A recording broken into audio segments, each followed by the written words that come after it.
SIAC action on ESPN Plus. It's the Central State Marauders versus the Miles Golden Bears. I'm Todd Corder along with Tenitra Batiste. And this is a rematch and a remix of the showdown in Ohio in 2019 between the Marauders and the Golden Bears. Obviously, the Marauders were the victors in that game. So now you fast forward to 2021, and the Golden Bears are hoping to be the victors right here in Alabama tonight. Central State won it 2 years ago with great defense, and Keandre Powell is their best defensive player, the strong safety. Yeah, he's a cog for that secondary. 11 tackles, 1 interception in a tough loss last week against Shaw. But Bobby Rome was even considering playing him at the linebacker position because he's got the ball hawking skills and he's got the tackling skills. So he could make it a tough afternoon for Claude Newell and company. Well, he's vital for Central State because they're missing their best player, Kalen Abrams, who is an All-American who's out with an undisclosed injury. And when we start talking about Miles, we'll flip to the other side of the football on offense. Claude Newell, number 4, the quarterback, threw 3 touchdowns last week against Morehouse. And Claude Newell hasn't played quarterback in 3 years. What a remarkable achievement. Amazing, but he was the only guy that Reginald Ruffin could count on who knew the offense from 2019. So he pulls him from the baseball diamond to the football field, and he not only produces in the air but on the ground with 42 yards. So he definitely gives them opportunities to run RPO plays tonight. Kickoff is next. This is the SIAC on ESPN Plus.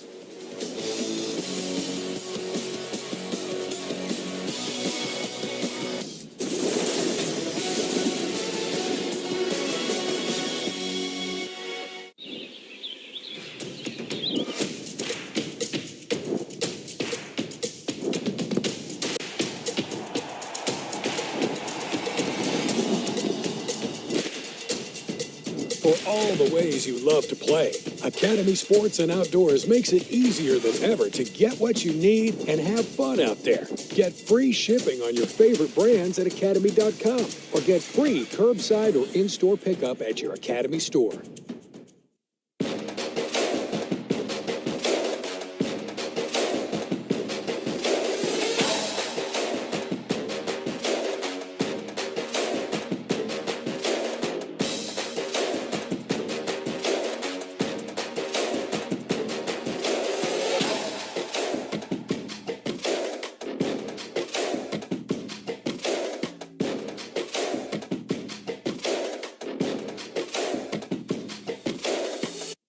As a global bank, our game plan is to help clients manage their money.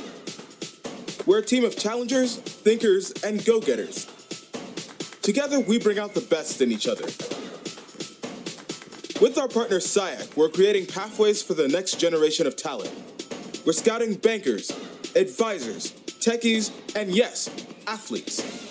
Kick off your career with UBS.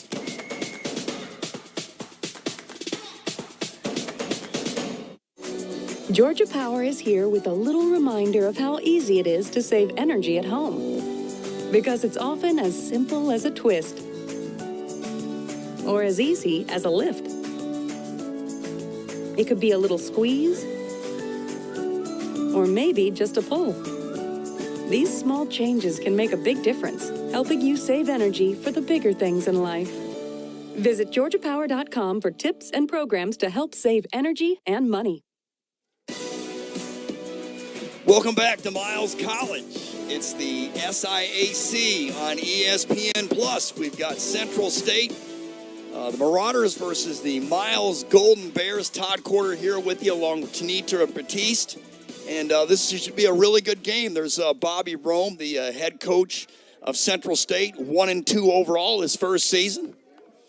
Yeah, and interesting is definitely a good way to put it. The Central State team has some fight in them. And, Bobby Rome talked about this on the coaches show earlier this week, how the performance and the effort was unacceptable against Shaw. They definitely want to make some moves, especially just get more yardage on first and second down. So that's something that they've been focusing on, not to get into third and long situations on offense. Here's Reginald Ruffin, his 10th season at Miles, 59-39 overall. Has taken Miles to the playoffs. 4 SIAC titles, 2011, 15, 18, and 19.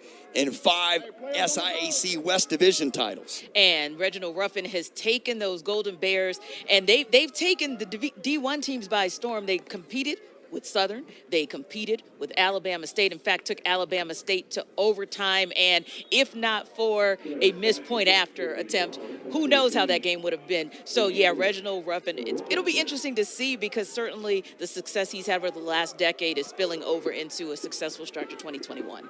All right, we're ready to go. Kick off the ball 20, 25, and the ball carrier's down on the 24-yard line. It'll be 1st and 10.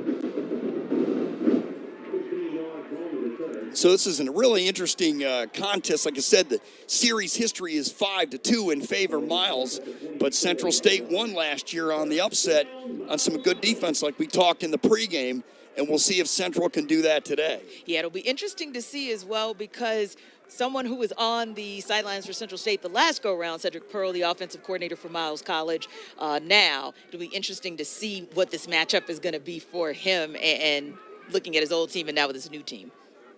Claude Newell at quarterback in the gun. He'll hand it off. Ball comes out across the 30-yard line. Brought down by William Dukes. Good gain there on 1st down. Yeah, good start on the ground by Miles College, obviously, with the comeback win against Morehouse last week.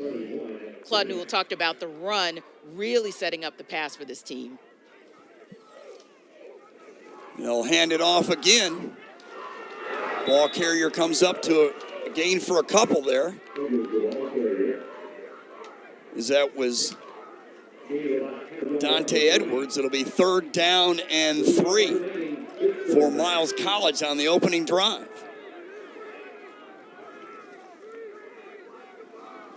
In the gun is Newell.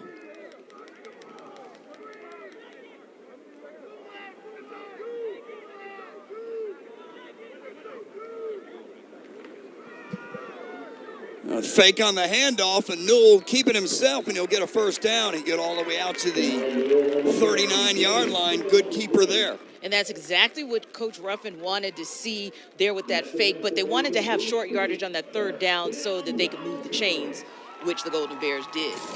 Finally brought down there by linebacker Justice Merritt, the freshman from Virginia Beach. There's a play up the middle all the way out to the 49-yard line.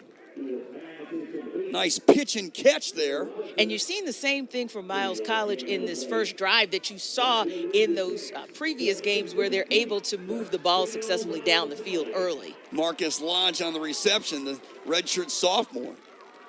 There's a quarterback keeper there by Newell. He'll cross the Central State 40 and go all the way down to the 37-yard line.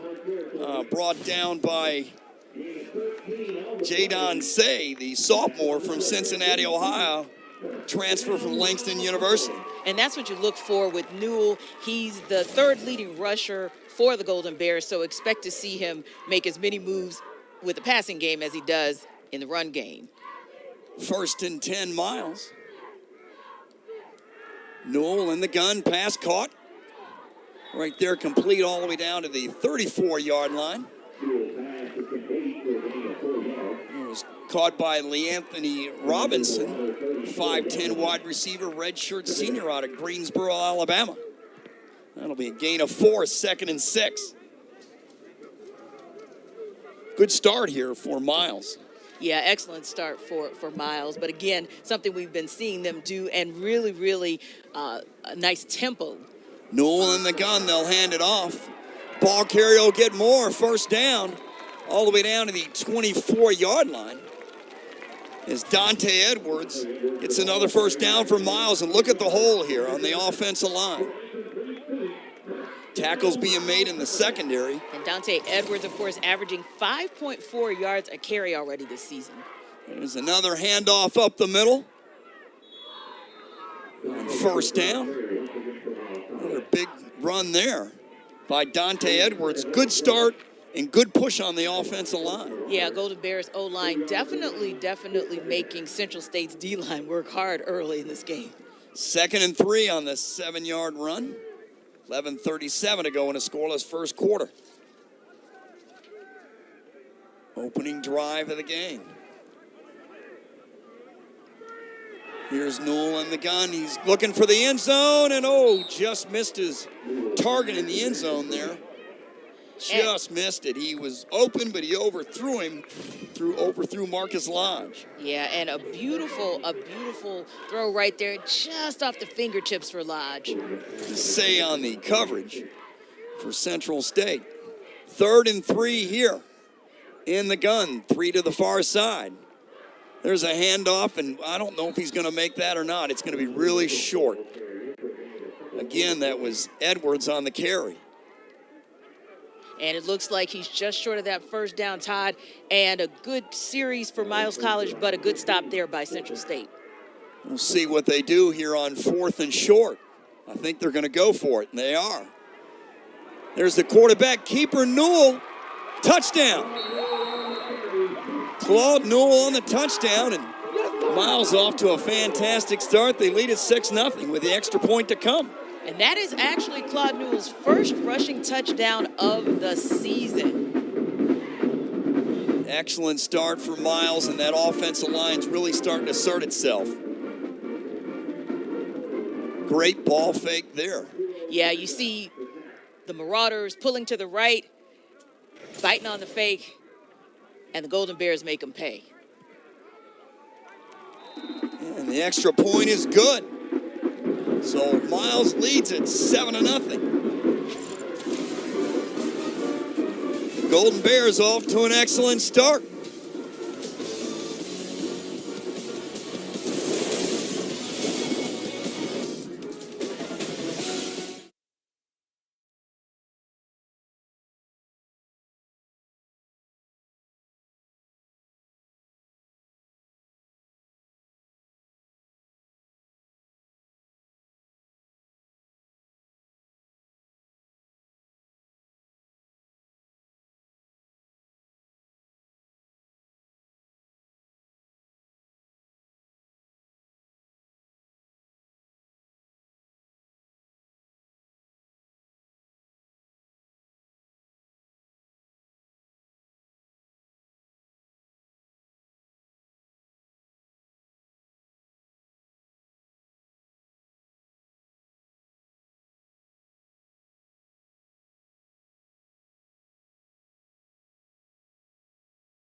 Jackson Spradlin, who was responsible for the extra point, will kick it off for Miles College.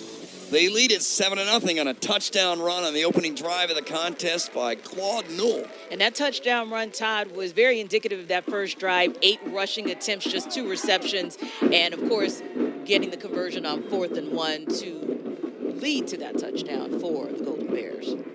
Touchback, 1st and 10 for Central State. They'll take over on their own 25-yard line. And, you know, Tenitra, this to me is an important drive for Central State. You know, they really got taken to the woodshed last week.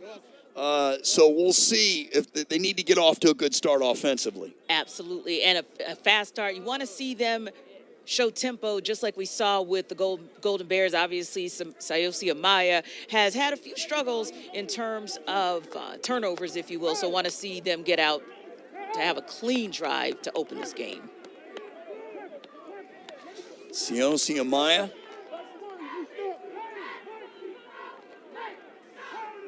In the gun.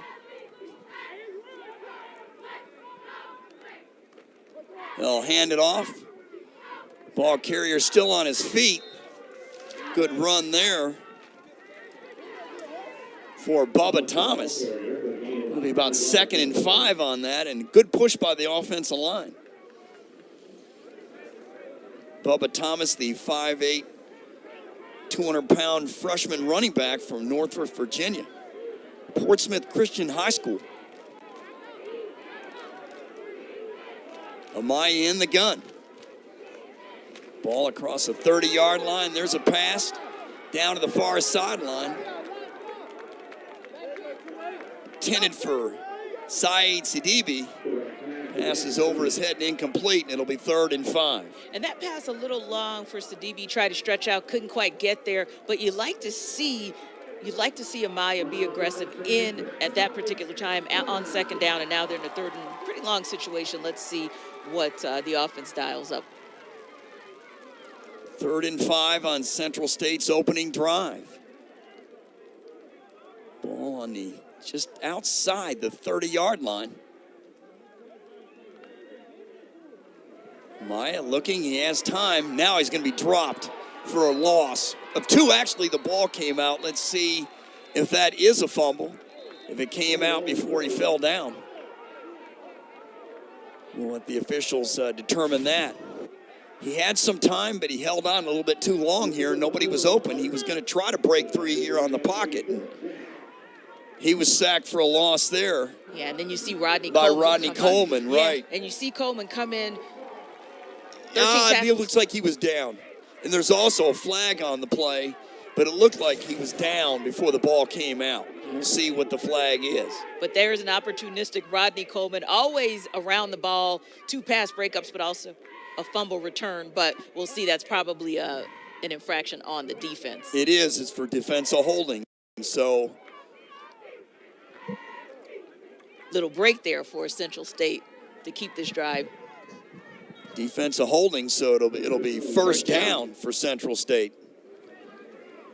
That'll be their first down of the game, but it was a huge break, like you said, for Central State because it would have been a sack for a loss. So the result of the penalty is a 1st down.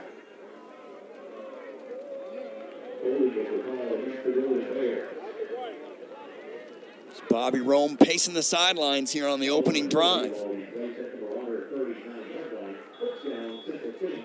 But yeah, definitely you wouldn't want Miles College to get that ball back possibly at midfield and then put yourself potentially in the hole like that. Instead, now your 1st down and you're driving is Central State. 1st and 10 on their own 39-yard line for Central State. In the spread with a lone tailback. He'll hand it off.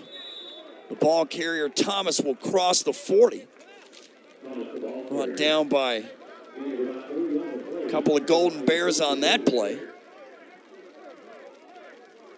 One of them was Kadarius Roberts, the 6'1", 275-pound senior from Bessemer, Alabama. Transfer from Jackson State. So it'll be about 2nd and 7 for Central State. Maya fakes it. Has time, pass, caught for a 1st down and more all the way into the Miles territory, down to the 39-yard line. Nice catch here by Delane Brown, the 6'3", 195-pound senior from Youngstown, Ohio. Yep. And you see there the Marauder O-line giving Amaya plenty of time to get that ball out to Delane Brown, and then Delane Brown makes him pay. So 1st and 10 for Central State, and Delane Brown was wide open. On the Miles 40-yard line. Amaya looking, pass. Not sure who that was at 10 for. The ball landed in between Delane Brown and Darrell Williams. That's incomplete. It'll be 2nd and 10. Yeah, it looks like that may have been a miscommunication in the receiving corps on that play.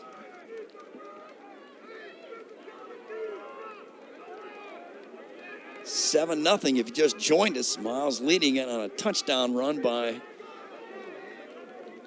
Claude Newell.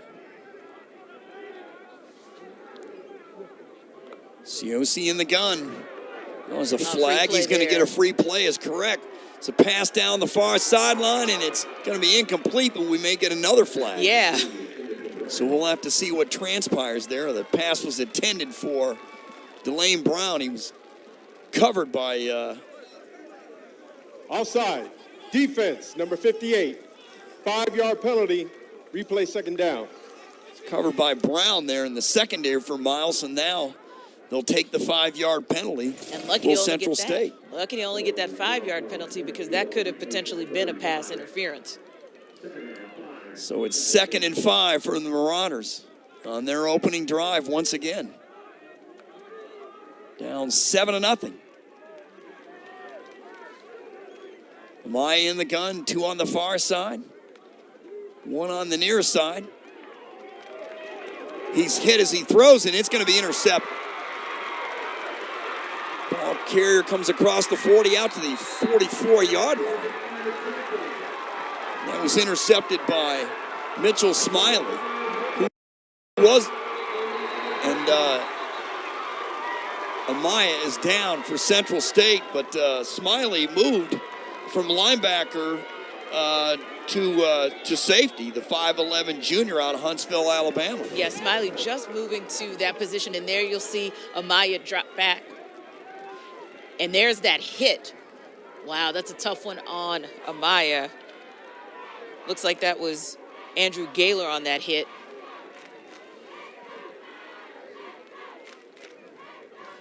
So that's and, of course, Smiley able to take advantage of that. Smiley with 22 tackles, 1.5 tackles for loss this season, but also a ball hawk himself. So first turnover of the game.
COC Amaya there after the turnover as he was hit as he threw the football. It was intercepted by Mitchell Smiley.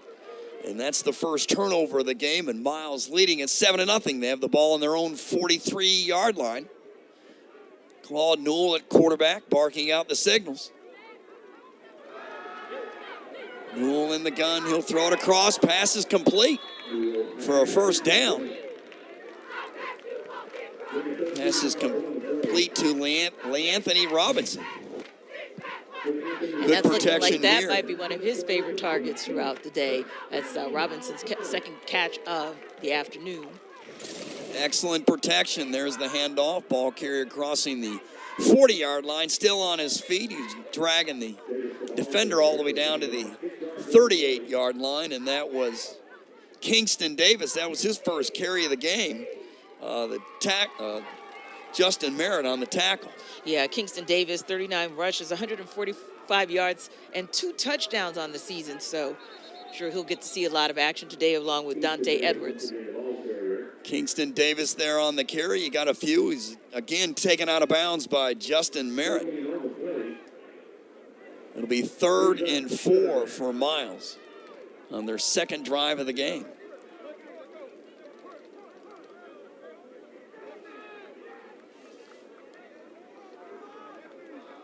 Newell in the gun.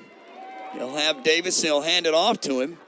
Davis will cross the 35 and all the way down to the 32-yard line. That should be good for a first down. Brought down by Jamal Holliday, the transfer from UNLV. So 1st and 10 for Miles on the central 32-yard line. Now the handoff to Kingston Davis. He's hit there by Merritt.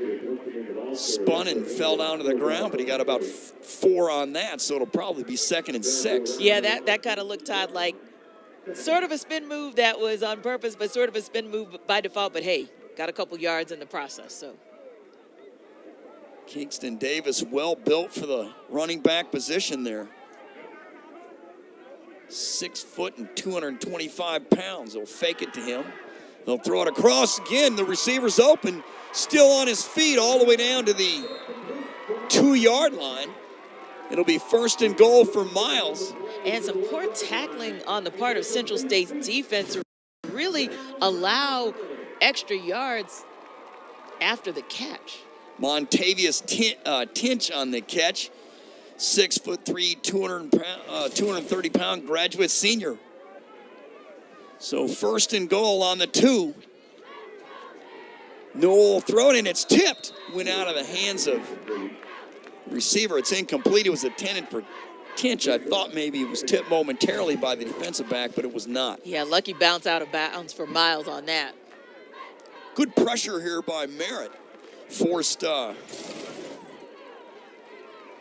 him to get rid of it sooner than he wanted to. Newell. Here's a handoff. Kingston Davis fighting for the goal line. He's brought down by Holloway, and he's marked short. It's going to be 3rd and goal. And it'll be interesting.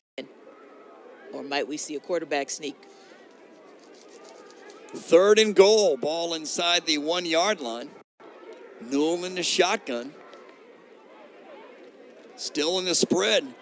He'll keep it, and he is in the end zone. Touchdown. And there we go. I see Cedric Pearl pretty much dialed up a little sneak there, and now Miles College already up with 5 minutes left in this game. 13-0. We'll see if this point after is good, but another solid drive, Todd, by the Golden Bears offense.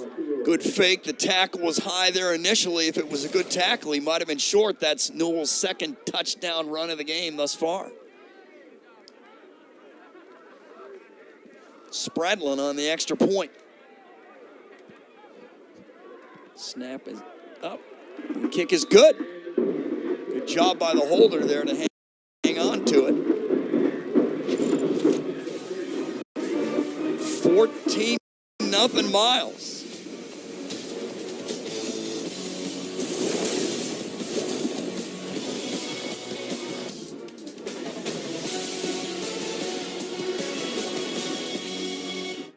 Since 1898, the concept of higher learning for African Americans has thrived and flourished here in the metropolitan Birmingham, Alabama. Miles College is a senior private liberal arts historically black college with roots in the Christian Methodist Episcopal Church that motivates and prepares students to seek knowledge which leads to intellectual and civic empowerment. The Miles College education engages students in rigorous study, scholarly inquiry, and spiritual awareness, enabling graduates to become lifelong learners and responsible citizens who help shape our global society. Through its coursework, community development projects, and philanthropic partnerships, Miles College students graduate with the knowledge and wisdom needed to reach their full potential and thrive in a shifting 21st century landscape. Learn more today about Miles College. To donate, learn more about course information, or to schedule a visit, go to miles.edu. Since 1837, historically black colleges and universities have been fulfilling their purpose to educate and empower. Since 2009, the Home Depot's Retool Your School Campus Improvement Grant Program has also been powered by a purpose to update, upgrade, and uplift HBCU campuses. Today, 44 million votes, $4.1 million, and 147 grants later, we remain inspired by the people, the passion, and the power of HBCUs to continue our purpose. Learn more at retoolyourschools.com. We're powering tomorrow, today. Georgia Power is investing in infrastructure to ensure a more resilient power grid, creating a balanced mix of hydro, solar, and nuclear energy, and installing high-speed EV charging stations across the state, giving Georgia's drivers the confidence to go electric. Because we know the carbon-free energy Georgia needs to prosper tomorrow will come from the tireless energy we put in our communities today. Georgia Power, powering tomorrow, today. 14-0, Miles leads it here at the end of the 4:41 to go in the first quarter. 2 drives and 2 touchdowns and 2 Claude Newell runs. Yeah, and really the difference, of course, in that second touchdown for Miles College was the big turnover. Siosi Amaya with the pass intercepted by Mitchell Smiley at Miles College 24, and then Miles College drives down for that second touchdown of the day. It has been a fast and furious first quarter. Miles, of course, up 14-0. Spradlin to kick it off, the junior. Ball's caught right there at the goal line. 10. The 15 goes Williams, crosses the 20. Not out of bounds at the 24-yard line.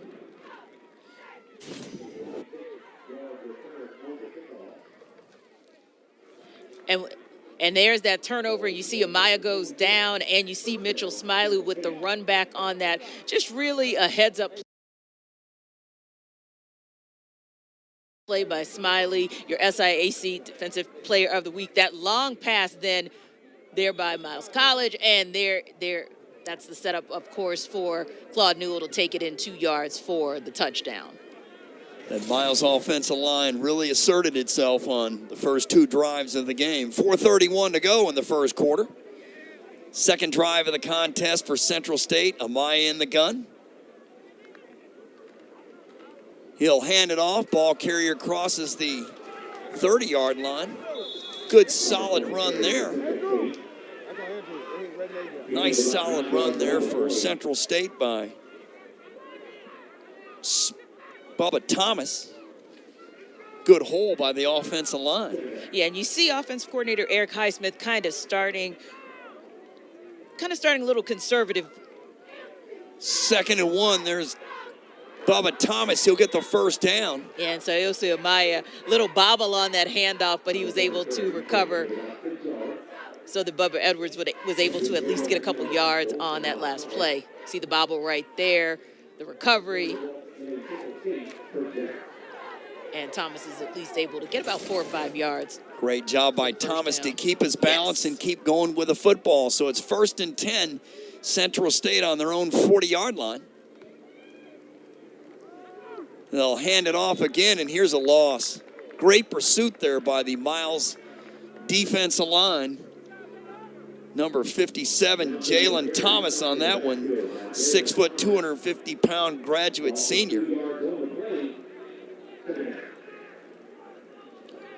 And Jalen Thomas snuffed that out before that play really ever got going. No chance. He blew up the offensive line. It'll be 2nd and 12 on the 38. Here's Amaya in the gun. Pass is incomplete. It was intended for Brown. And now it's going to be 3rd and long. What do you expect here? And this is critical. It's important for Central State to convert and get a first down here, because what you don't want to see is Miles get that ball back and potentially go down by 17 or 21, because they are fluid in their offense. So expect here, of course, a pass play. We'll see if Amaya is able to keep this drive going. 3rd and 12 on the 38. Here's Amaya. Passes. Oh, just went in and out of the hands of Justin Olabrice, the senior from Pompano Beach, Florida. Transfer from Howard University. This play was set up real nice. He had it, he just wasn't able to keep it. Yeah, Miles College, once again, getting those hands active and getting them up early. That tip ball leads to that miss from Olabrice, not being able to catch that or get the first down for Central State. Now that ball's going right back to Miles, which they may actually get it back at midfield. Chairs will punt it away under pressure. Ball takes a Miles bounce, and it'll be out of bounds on the 32-yard line. Caught on the far sideline by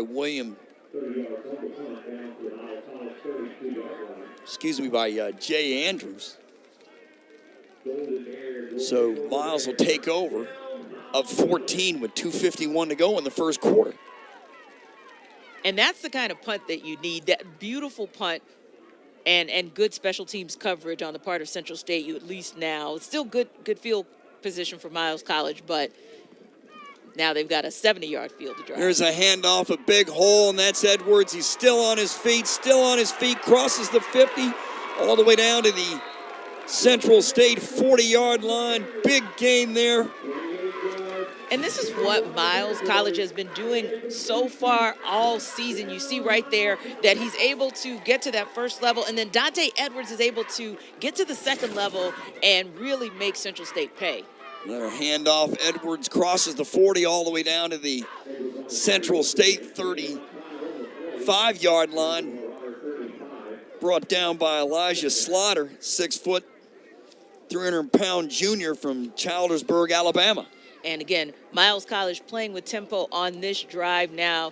Already they're in short yardage position on second down. Fake it. Newell voids it. Oh, he just dropped for a loss. Great play there by Marauders defense. Great play there by Ezekiel Kennebrew, the freshman from Louisville, Kentucky. Great play. Huge. Takes him out of field goal range. Yeah. And Newell, you're looking for Newell to spin out of that or at least throw the ball away if he can. But again, the Marauders get back on defense so quickly. He wasn't able to get rid of that ball fast enough, and now you're looking at a third and very long. 3rd and 18. Here's Newell. He'll step up in the pocket. Intended for. Pass is incomplete. It was intended for Rashad Nelson, graduate senior from Madison, Alabama. Nice try here. And the pass there, from Newell to Nelson, plenty of time for Newell, just off the fingertips of Nelson. But what you like to see there is the aggressiveness. You see Cedric Pearl really getting after it on a 3rd and long there. Good play there by Montego Johnson, the freshman from Atlanta, to break it up. And now they'll have to punt it away with Jay Fitch for Miles. It's going to take a Miles bounce. And they're going to let it roll all the way down to the 2-yard line. So Central State will have poor field position. They'll have 98 yards to try to cut the deficit in half. Yeah, pretty much the length of the field for Siosi Amaya and that Marauders offense to go to put their first points on the board this game. Look for Central State to potentially run the ball here.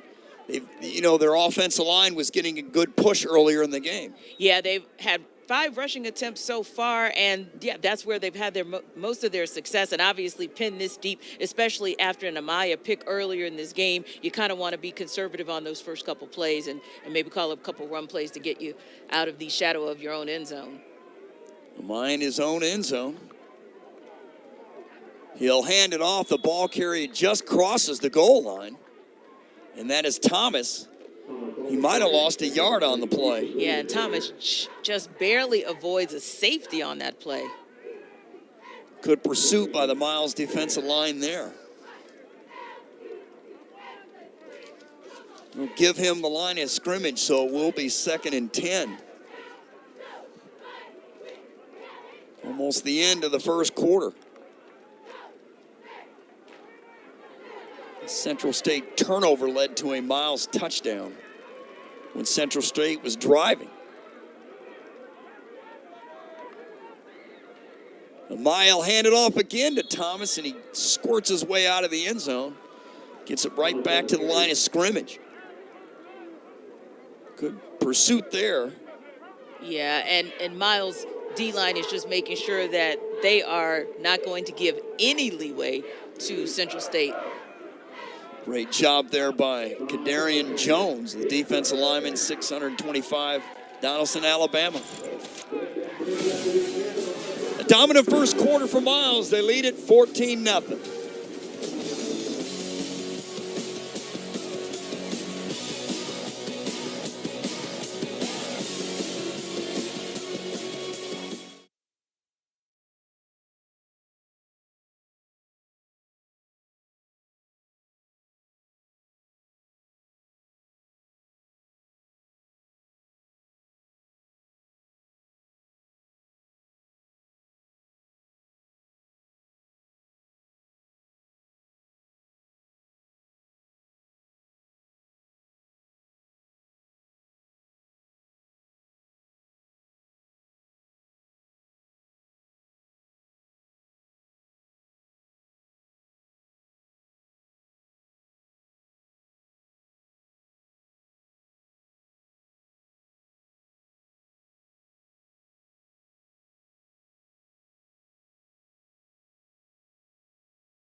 Great first quarter for Miles. They lead it 14-0 on 2 touchdown runs by Claude Newell. And really, it's been what they've been able to do on the ground. The Golden Bears with 100 rushing yards already in the first quarter, 54 receiving yards. And also what made the difference is the D-line play and being able to take advantage of a turnover by Seyosa Amaya. So as you said, 14-0 already. Miles College out to a strong start. 3rd and 10 Amaya in his own end zone. Pass is complete. It'll be for a first down. All the way out to the 19-yard line there, caught by Brown. A senior from Youngstown, Ohio. Nice pitch and catch here. And that play is huge. It gets the Marauders out of the shadow of their own end zone, and it gives them a little bit of life to start the second quarter. James Sawyer was able to bring him down, but a big Central State first down there. 1st and 10 on their own 20-yard line. That was a 19-yard pitch and catch. Here's Amaya with it. Down the middle of the field, and just missed. Just missed Darrell Williams. He had him. I'd like to see that again. I don't know if it went through his arms or just missed the outstretch of his arms. And you see that drop back by Amaya across the middle. It's 10 Comes yards from the previous spot. Replay the down. There is a flag on the play. Offensive holding. And you can see the frustration on Bobby Rome's face. Yeah, and you hate to see that for the Marauders because it looked like they were getting a little bit of momentum to start that second quarter, and you look to have that selective amnesia from Amaya to put that interception in the first quarter out of his mind, and then you have this setback here by the Marauders offense. Coach Rome told us earlier in the week the penalties on 1st and 2nd down were killing them on offense. Yeah, and you saw Central State just 3 of 14 on 3rd downs throughout the season. There's so Amaya again. There's a nice pitch and catch and nice route there ran by Brown again. So they're getting some good chemistry here from Amaya to Brown. Yeah, you like the quick pass, quick slant pass to Brown. And Brown is able to catch that ball, and now we're at 1st and 11. So that's a little bit more manageable for the Marauders. Or 2nd and 11. It's all right. 2nd and 11. Well, on their own 18-yard line for Central State. Amaya with the rush. Pass is complete again and caught along the near sideline by Delane Brown. With the Golden Bears secondary right there to make sure we're going to be any yards after the catch this time for Brown. James Sawyer took Brown out of bounds.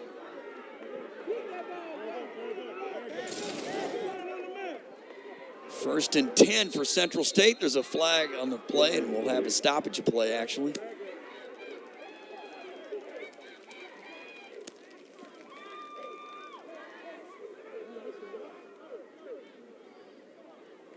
All right, 3rd and 4. It's on Central State. False start. Number 50 offense. 5-yard penalty.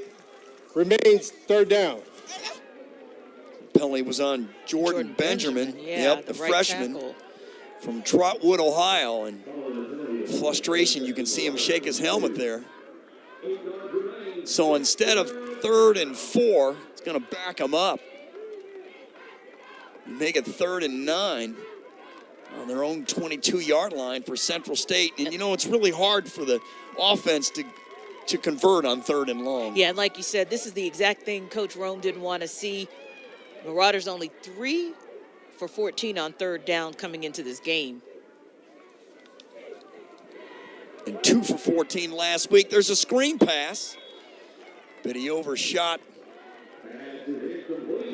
Bubba Thomas, and now it'll be 4th down. And there was some pressure here. Look at this.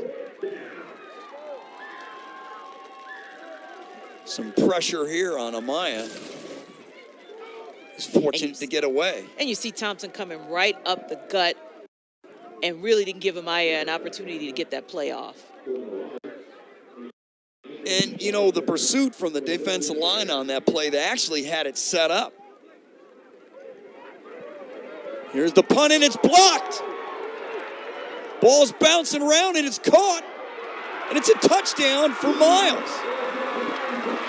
Touchdown for Miles. And that is Aaron Frazier, 6 foot, 195-pound freshman.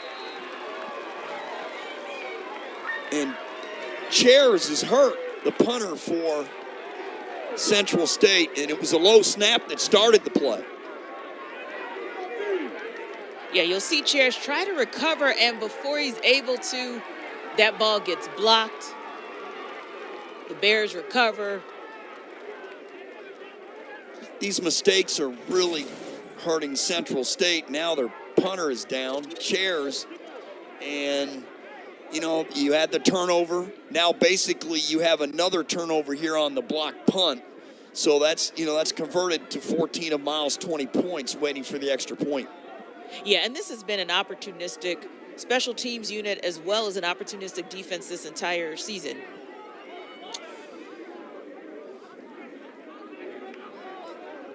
As a global bank, our game plan is to help clients manage their money. We're a team of challengers, thinkers, and go-getters. Together, we bring out the best in each other. With our partner SIAC, we're creating pathways for the next generation of talent. We're scouting bankers, advisors, techies, and yes, athletes. Kick off your career with UBS.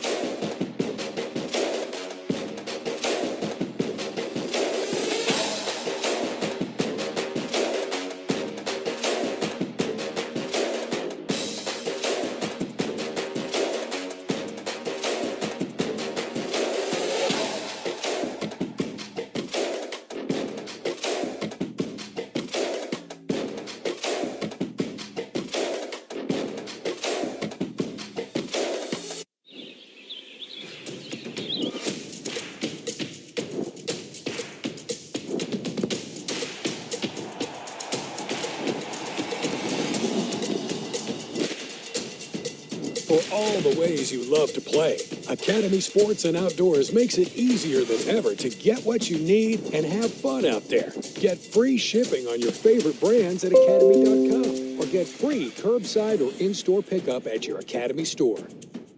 Since 1837, historically black colleges and universities have been fulfilling their purpose to educate and empower. Since 2009, the Home Depot's Retool Your School Campus Improvement Grant Program has also been powered by a purpose to update, upgrade, and uplift HBCU campuses. Today, 44 million votes, $4.1 million, and 147 grants later, we remain inspired by the people, the passion, and the power of HBCUs to continue our purpose. Learn more at retoolyourschools.com. 20-0, Miles leading it, and Tenitra, a double whammy here for Central State. Not only was the punt blocked, but you had your place kicker and your punter chairs get hurt on the play, and now this is really Central State's gonna have to turn this game around in a hurry offensively. Yeah, this is going to be a real challenge for the Marauders the rest of the way. Obviously, they don't have depth on special teams at the punter or kicker position with Jose Chairs in trouble. They've got Nathaniel Wright as the backup, but really they're very light at punter and kicker. The extra point is good there by Spradlin. This is the SIAC on ESPN+.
If Central State has any dreams of an upset like they did 2 years ago at home, defeating Miles 15-13 on a game-winning field goal with under 30 seconds left, they better get some offense and get it in a hurry and stop turning over the football.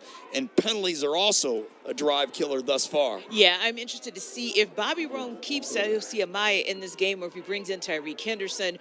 Only 3 first downs so far for the Marauders. Jackson Spradlin, who's responsible for all the extra points so far, will kick it off. Ball takes a bounce there. Somebody better get it for Central State, and I believe Miles has the football.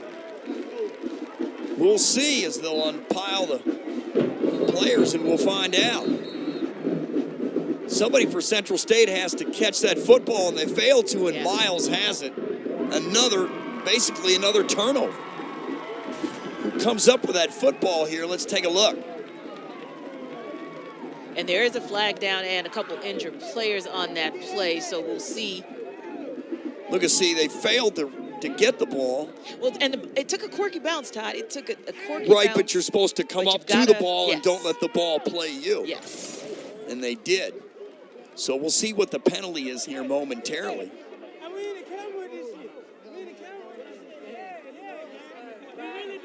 Still can't tell who came up with that fumble recovery for Miles. It looks like they're. Find out who it is shortly.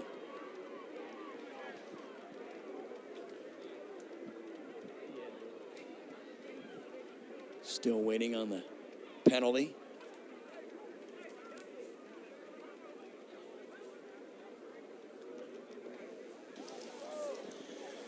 After the play, personal foul, unnecessary roughness on the receiving team. This foul will be enforced half the distance to the goal from the recovery spot of the fumble. So the penalty is on Central State, and that even makes it even more of a disaster for Central State. Is Miles has the football and they have it in business. Yeah, this one has gotten out of hand early, but it is good to see. It is good to see the Central State player be able to get off, not quite under his own power, but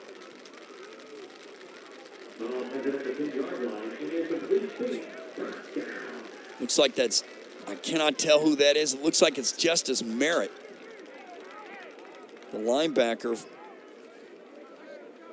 for Central State. That's a big loss. That's huge if it is. They're already short of an All-American clean. Abrams, and there's a fumble and a turnover, and Central State will have the football just like that. So big turnover there for Marauders as Joseph White came up with the football. That's huge. The junior from Dayton, Ohio just made something happen. And when you look back, it was another one of those botched kind of snaps that Claude Newell loses the ball. Marauders with the critical recovery. The snap was good. He actually took his eyes off the football and was going to hand it off to Kingston Davis. And Joseph White had all the ideas when the ball hit the turf. So that's Miles' first turnover of the game. And Amaya will have it. 1st and 10 on their own 16-yard line. It's a pass incomplete intended for Brown. All over him was Rodney Coleman. Yeah, Coleman's lucky he didn't get an interference call on that particular play. Got away with a little hold. 2nd and 10 for Central State. And you see a frustrated Bobby Rome. And this is exactly what happened last week to Central State. Penalties on 1st and 2nd down and turnovers. Here's Amaya in the gun. He'll hand it off. Ball carrier comes out. That's Thomas. Gain of 2 on the play. It'll be 2nd and 8.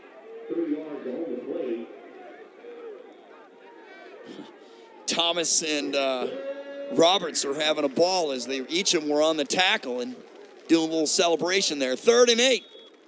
Yeah, when you're up 21-0. And a flag on the play. We'll see what that is. False start. Offense, number 5. 5-yard penalty, remains third down. Central State is their own worst enemy here.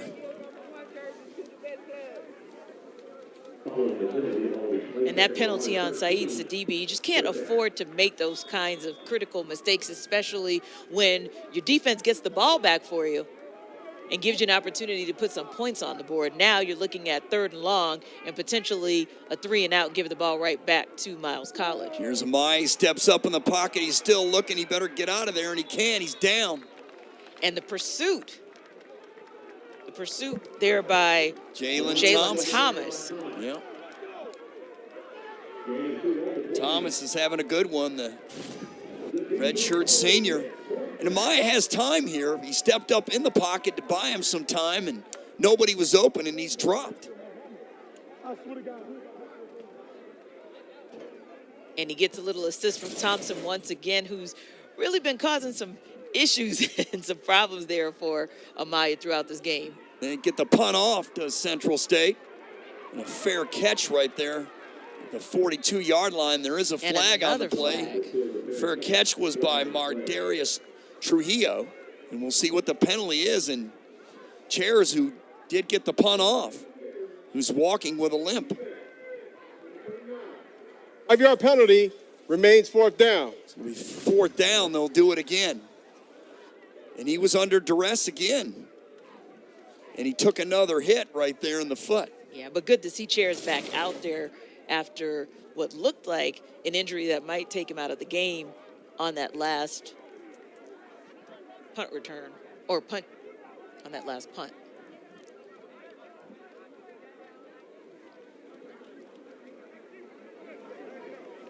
So 11:28 to go in the second quarter, and Miles comfortably out in front. 2 touchdown runs by Claude Newell.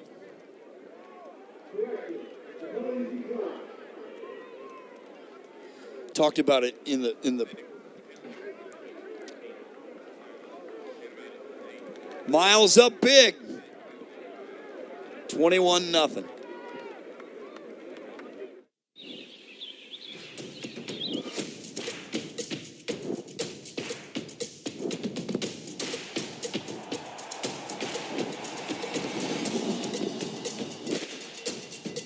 For all the ways you love to play, Academy Sports and Outdoors makes it easier than ever to get what you need and have fun out there. Get free shipping on your favorite brands at Academy.com or get free curbside or in-store pickup at your Academy store.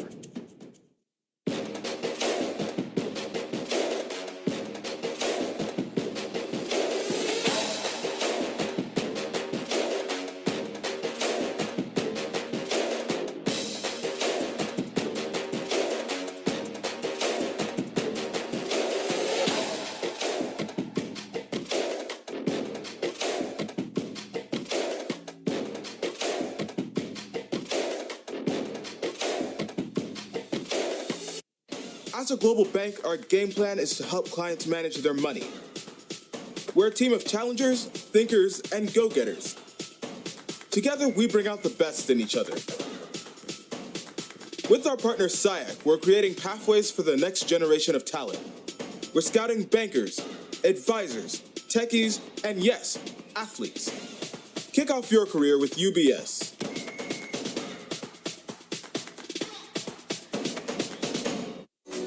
Georgia Power is here with a little reminder of how easy it is to save energy at home. Because it's often as simple as a twist, or as easy as a lift. It could be a little squeeze, or maybe just a pull. These small changes can make a big difference, helping you save energy for the bigger things in life. Visit GeorgiaPower.com for tips and programs to help save energy and money. Miles leading at 21-0, 11:28 to go in the second quarter. 2 touchdown runs by Claude Newell and a block punt, the difference in this one thus far. And really, penalties and turnovers also the difference in this game thus far. Here's Newell looking, has time, pass is incomplete. It's intended for Rashad Nelson. And a nice pass breakup from Joe White.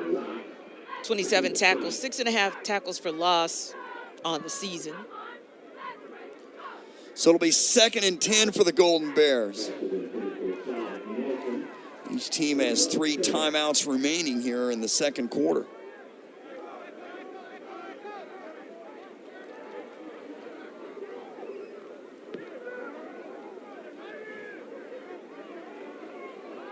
They'll hand it off.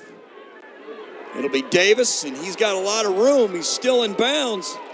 He turns and twists all the way down to the Central State 34-yard line. Yeah, and you love it. You see his O-line giving him what he needs, and then he gets to that first level. And right there with just a quick little tiptoe down the sideline and a little spin move, he's able to get some additional yards for that first down. William Dukes brought him down, but not all the way until they got to the 34-yard line. There goes Davis again. Still on his feet. Still on his feet, taking several defenders with him. Big run there by Kingston Davis. And that's what happens when you keep those legs churning. Kingston Davis right there just sees the gap and just goes through, and then just Marauders trying to wrap him up, and they just cannot bring Kingston Davis down. He is a load, first down. For the Golden Bears, he's dropped for losses. Davis there. Good play by Dukes. And also Kennebrew. Good pursuit there. Yeah, William Dukes with 8 tackles and 1 tackle for loss on the season. Really kind of sniffed that out before that play ever got going for Miles.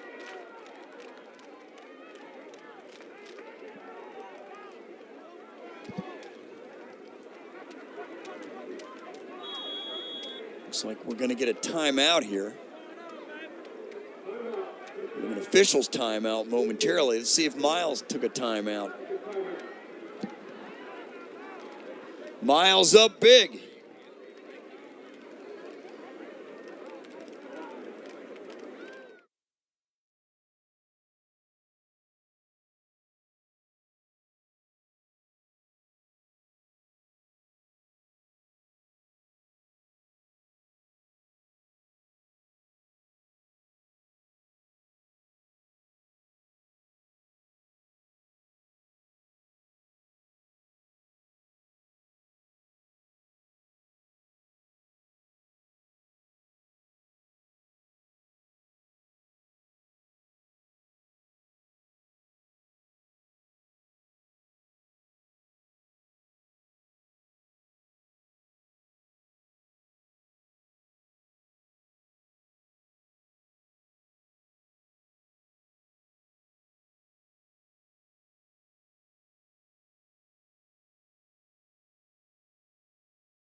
A lot of Kingston Davis on this drive, and a great job by the offensive line of Miles. And a lot of Kingston Davis because Jalen King, Christian Twyman, Tyler Lowry, Eric Blair, and Timothy Robinson giving him all the space that he needs to make the run attack successful for Miles College, particularly that last hole King and Twyman gave him on the last play. Here's Newell, pass over to Tinch, complete on the near side.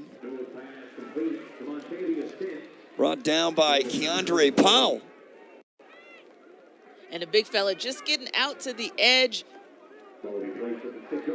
just to pick up a few more yards to keep this drive going for the Golden Bears.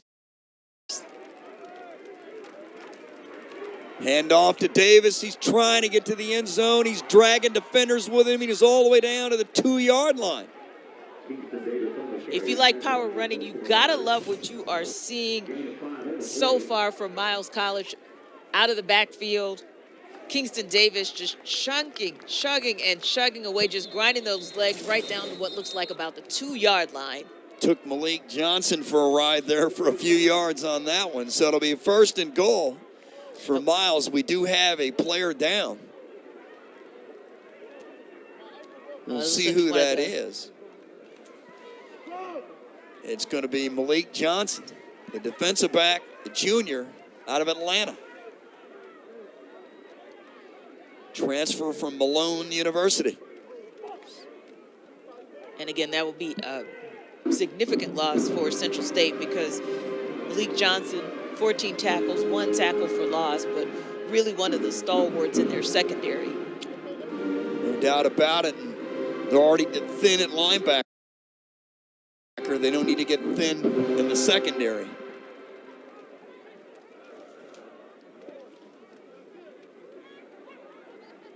The race to Rock Hill has returned to the 2021 SIAC Cross Country Championship. The SIAC Cross Championship will take place in Rock Hill, South Carolina on October 22nd, 2021.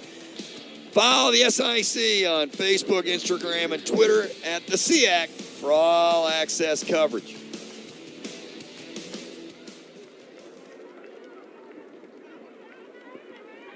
So they're taking the Central State player off the field. And it looks like Johnson is not able to get off the field by himself. So again, a tough loss for, as you mentioned, a team that's already thin in the linebacker core, but also he being one of the hearts of that secondary. You hate to see that loss for the Marauders.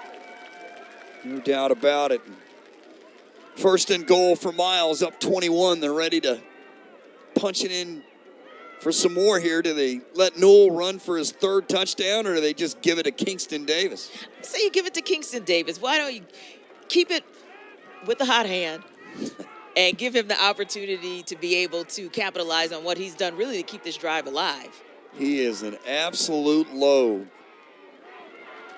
Nope, they pass it. Touchdown. Oh, a little trickery. A little Touchdown. trickery from Cedric Pearl. Right. Touchdown to Jalen Parker.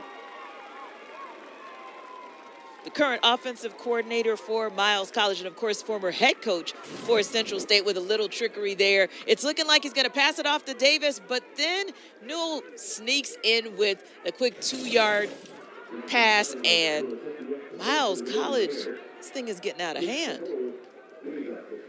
Sure is, as he spraddle an extra point here with 9:19 to go in the 2nd quarter, and that's Newell's 6th touchdown pass of the year. And the extra point is good, and it's 28-0 over Central State. Just the turnovers are really hurting Central State. You know, they had something going the first drive of the game, and since then it's just spiraled downhill. Yeah, and really when you look at what the O-line has been able to do, you'll see here on this particular play, you'll see that Davis is able to go for that long run and really just spin moves and able to add on yards. And then we got another long run from Davis as he breaks through tackle after tackle and just keeps those legs grinding. And that's really what has gotten this defense, and it sets up the touchdown for the Golden Bears. And that's really what had the Central State defense on its heels. And that touchdown was by Cohen Hudson, the 5'9" graduate senior from Charlotte, North Carolina. And that's Cohen's second touchdown of the season. So Jackson Spradlin will kick it off.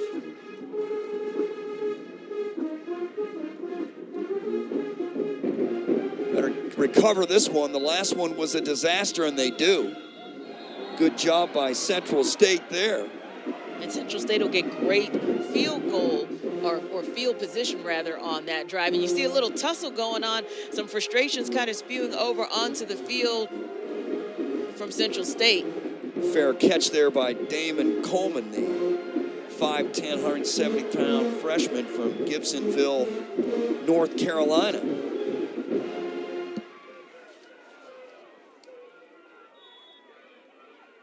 And here comes Amaya back in at quarterback. You mentioned earlier in the broadcast they have played a couple of quarterbacks this year. Tyreek Henderson may see some action here. We'll see. But it's really not Amaya's fault, honestly. I mean, you've got to be able to get some blocking from the offensive line to be able to run the football, and there's not a good pass. It was intended there for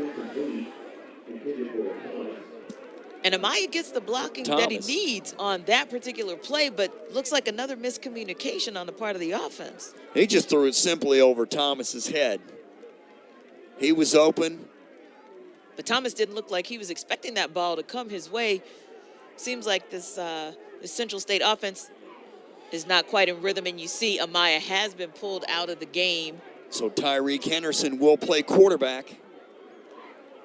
No, we'll see. No, it looks like Darrell Williams is going to be in a quarterback. Actually, they're going to want to run a wildcat with him, and he's going to get all the way out to the 39-yard line, brought down by Smiley and company for the Golden Bears. So a little bit of a wildcat here. And you got to get a spark. I mean, this is one of those plays, and you'll see Amaya's right back in for the next play. But here, Bobby Rome, Eric Highsmith just looking to get a little spark on the offense for Central State. 3rd and 5, ball on their own 39-yard line. Critical first down opportunity here for Central State. They must convert on 3rd down. Last week, they were 2 for 14. You're not going to win many games 2 for 14 on 3rd down. Here's Amaya rolling out, still with it. Pass is tipped and then caught, but it's out of bounds. So now Central State will be forced to punt. And Amaya threw that in the crowd. Yeah, and that 3rd and 5 was definitely manageable. That's something that Central State has found itself in a 3rd and long situation. And like you said, Amaya scrambling, trying to find a receiver, can't find anybody, and then throws into traffic, and is really lucky that that ball was picked off out of bounds. Shares will punt for Central State. He's already had one block for a touchdown. Standing back on his own 25-yard line.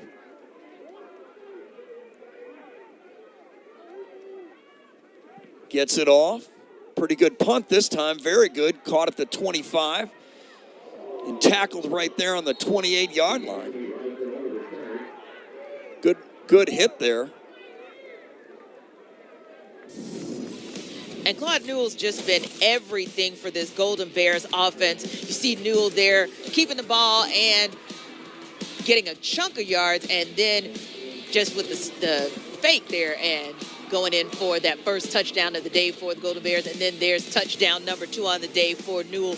Newell, of course, 4 of 7 completions for 54 yards, and also 6 attempts on the ground for 48 yards. He's averaging 6 yards a carry for those 2 touchdowns. It's a great day for a quarterback and a great day for Newell, as he'll keep it and he'll come across the 35-yard line, brought down by Elijah Slaughter.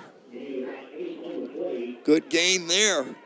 You know, Miles really is setting the tone on first down with that offensive line. They're getting big chunks, and that makes it easy for the offense, 2nd and short.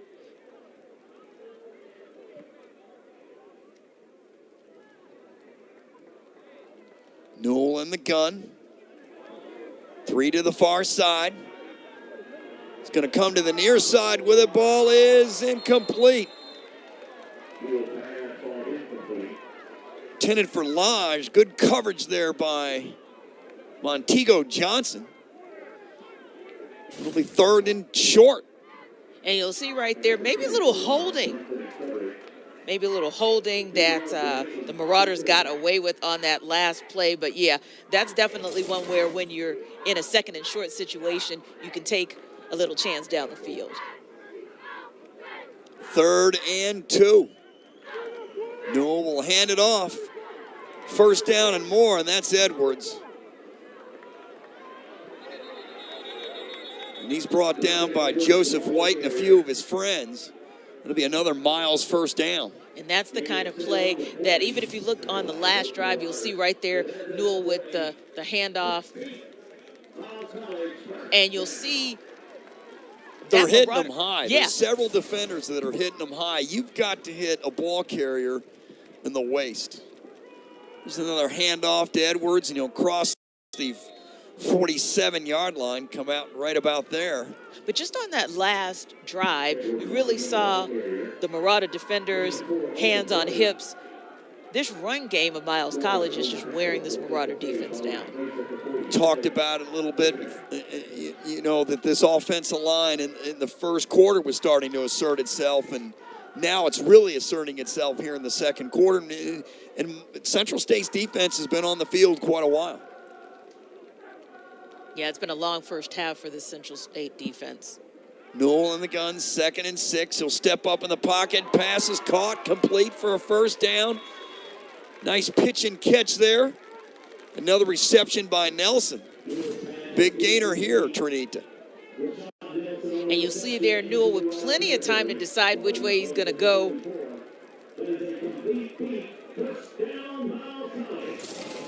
Jaden Say brought him down, but he was just wide open down the seam of down the field. Found a seam in that defense. There's a handoff by Edwards. He'll spin. He'll break away. He's going for the corner. Got it. Touchdown.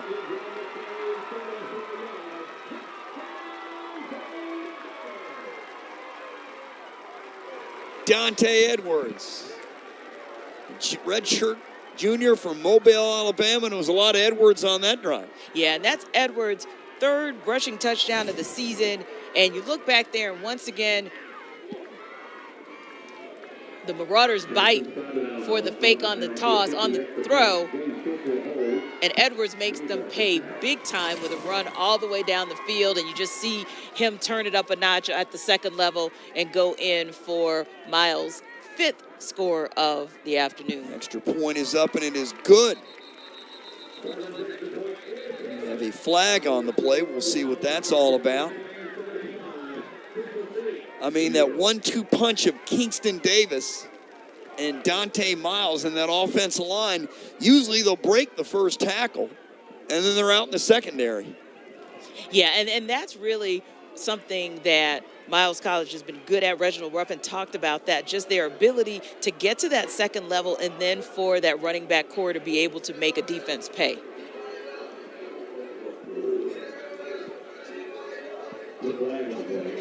Find out what the penalty is here momentarily.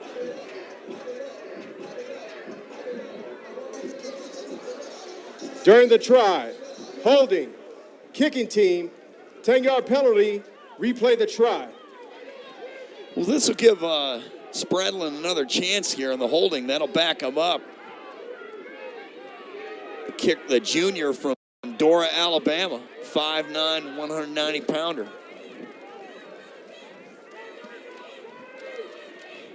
This will back it up closer to an NFL extra point.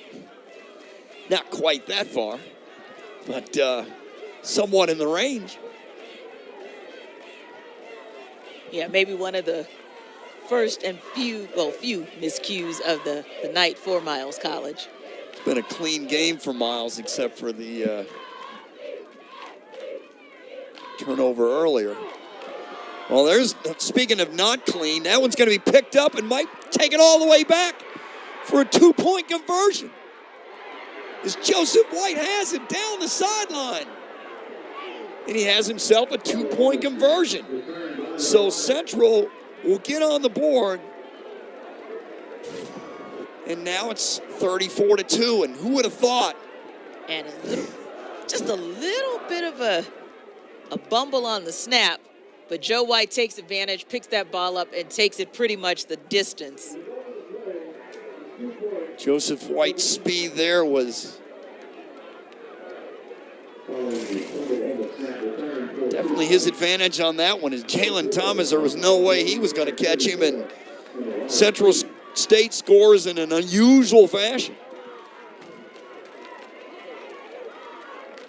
Well, when you can't get anything going on offense, you got to get these points from somewhere. Your defense got you a turnover to put you in position to get points on the board. Weren't able to take advantage of that. The Marauders weren't able to take advantage of it, but Marauders are able to at least take advantage of this.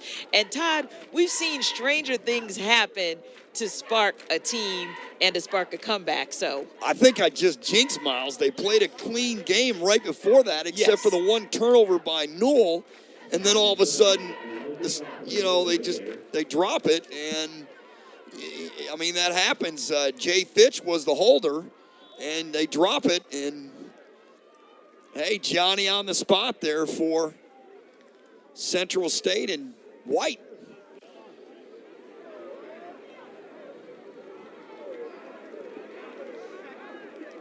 (34-2), 5:52 to play in the first half.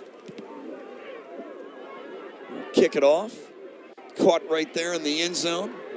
Brought out on the 15-yard line and brought down right there. And brought out there by Justin Olabryce.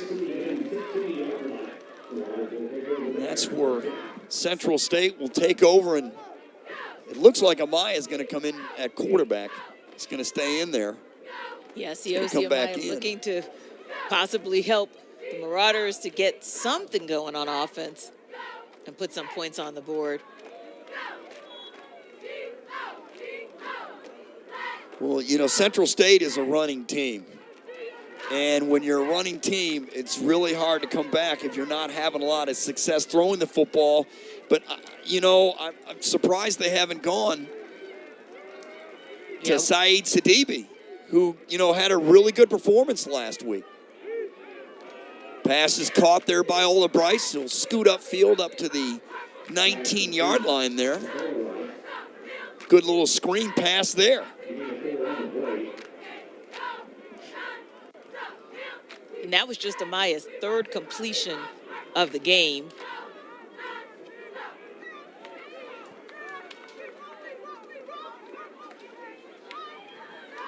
Sidibe had 9 catches for 100 yards last week, and he doesn't have a catch today to my knowledge. Here's Amaya. Step up, pass, complete, caught, nice catch there by Brown. Defended there by Trey Giles. And Amaya with a little time, able to get that ball out in the flat to Giles. Fumbled the snap there momentarily in the shotgun, collected himself, and was able to get it over there. Now it's 3rd and 1, and this is critical. You got to keep your defense off the field if you're Central State.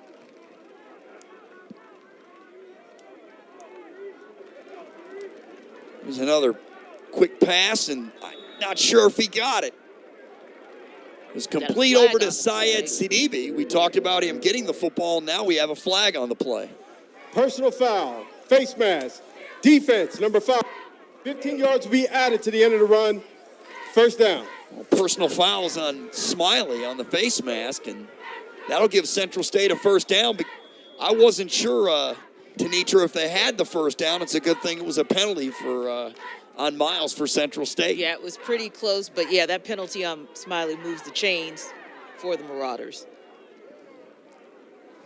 4:10 to go in the second quarter. Central State will have it 1st and 10 on their own 40-yard line. They have 2 timeouts remaining in the first half.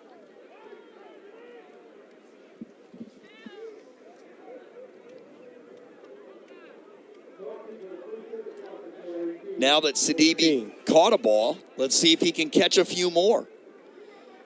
You got some over to Justin Oldebrice, who's also a very productive receiver for Central State.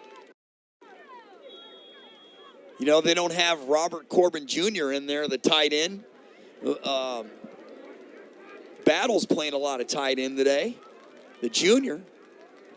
There goes Sidibe in motion. Here's Amaya looking downfield.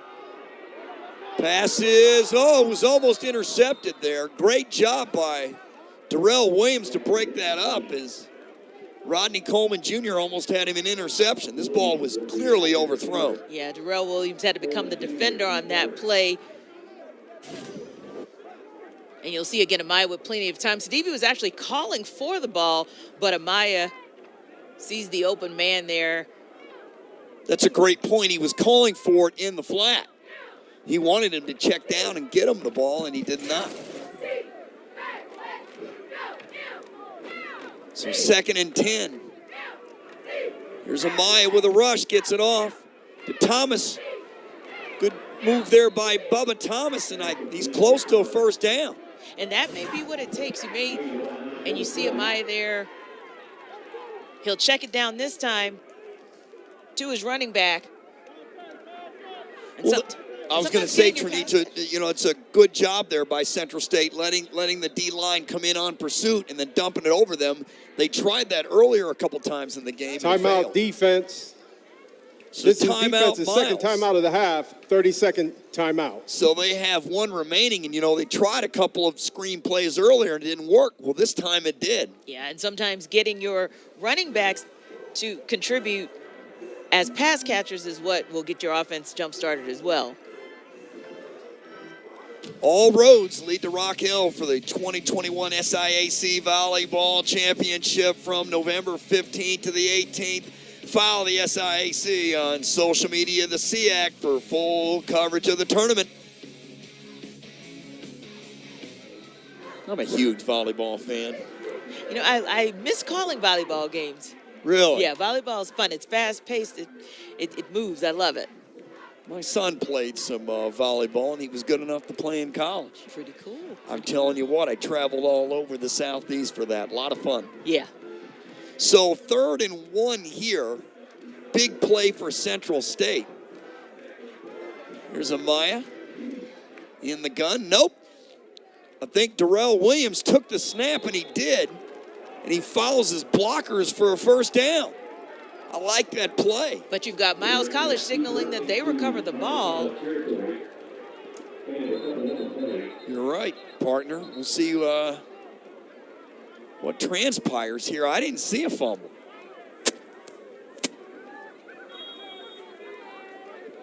Great job by Williams. Watch him get under here. So you're looking at the replay, kind of seeing when his knee goes down. Great job of following his blockers, though. I love it. Followed right over the center. Yeah.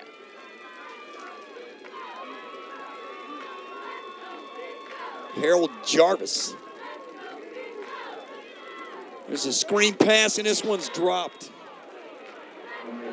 Williams wasn't able to hang on to it again. And good pursuit by the Miles defensive line, but this is what you do. You take advantage of the pursuit, dump the ball, and then you'll have an opportunity. Defense, number 57, 15-yard penalty, automatic first down. Well, we do have a roughing the passer penalty, correct. So this is another break for Central State, and Miles is helping Central State on this drive with 2 penalties. Yeah, keeping this drive alive for Central State. Central State finally getting into Miles territory. Let's see if they can make something happen, especially because there was an easy pass that Darrell Williams should have caught in the flat, missed out on that. But here's an opportunity once again for Central State to do something. 1st and 10 for the Marauders on the Golden Bears, 33-yard line. Amaya in the gun. Drops back, steps up, and he's going to get sacked. No chance. None right there by Elliott. And I believe it was Chris Whaley and company. Let's take a look at this here. Yeah, just good pursuit Actually, that was Markel Shelton. And good pursuit by Shelton on that coverage tag. Excellent pursuit. Now it'll be 2nd and long for Amaya and company. 2:15 to play in the first half. Time is starting to become a factor. 2 timeouts for Central State. 2nd and 22. There's Amaya. Oh, that was almost intercepted. He was fortunate it wasn't. Went right through the hands of Trey Giles. Yeah, and you see Giles upset with himself on that play because he knew that could have shut this drive down with that interception. Right there at his hands, right there for the taking.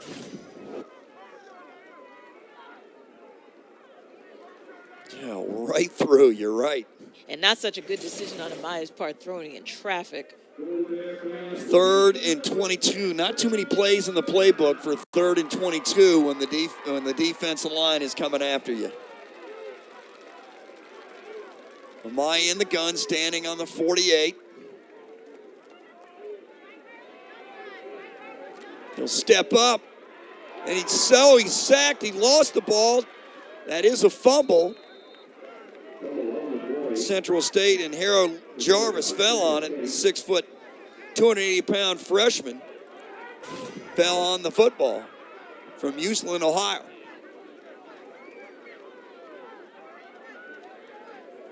You got to secure that ball when they're on you. He didn't secure it. He was thinking about passing it. Yeah, and you look at the replay there, and Curtis Terry didn't really dial up much of a pass rush there, but it's just that momentum that Miles has right now on defense. Cheras will punt it. He'll get it off. Good punt. Very good punt. Fair catch there right there on the 10-yard line.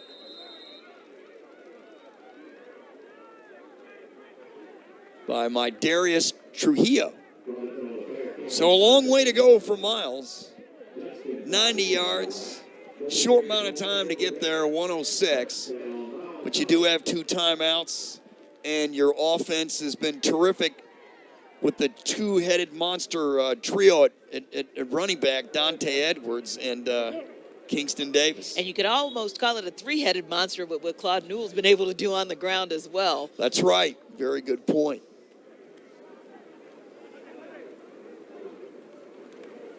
They'll do a reverse. Across the 20, out to the 23-yard line. Good carry there by LeAnthony Robinson as he received the reverse from Kingston Davis. A little trickery there, a little misdirection. Gotta like what Cedric Pearl's been doing so far this game. Offensive coordinator and, of course, former Central State head coach has called a nice game for Miles College this first half. He was the head coach 2 years ago when Central State upset Miles on a field goal inside 30 seconds to play. In the wind, rain, and mud, and yours truly was on the call in Ohio. Yeah, I hear the rain starts coming down, torrential rain pour at 2 a.m. Please place 57 seconds on 57 seconds. Thank you. We'll have 57 seconds on the clock. 2 timeouts for Miles remaining here in the first half. Your Central State, you want to turn them over. Turn them over and get a quick score. Something to turn the tide in this football game.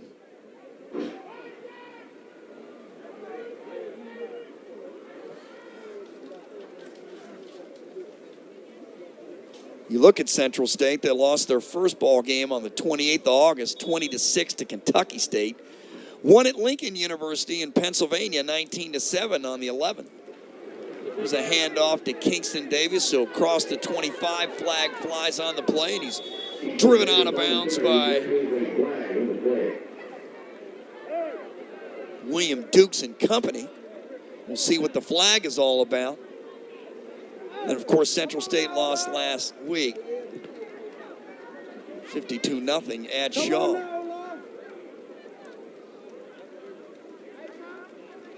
Yeah, tough shutout loss for Central State.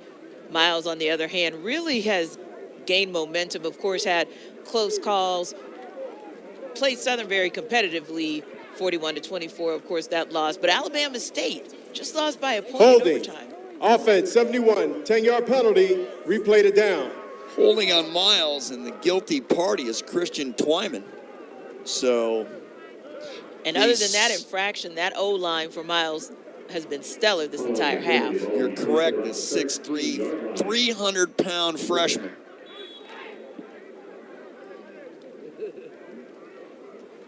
They'll hand it off.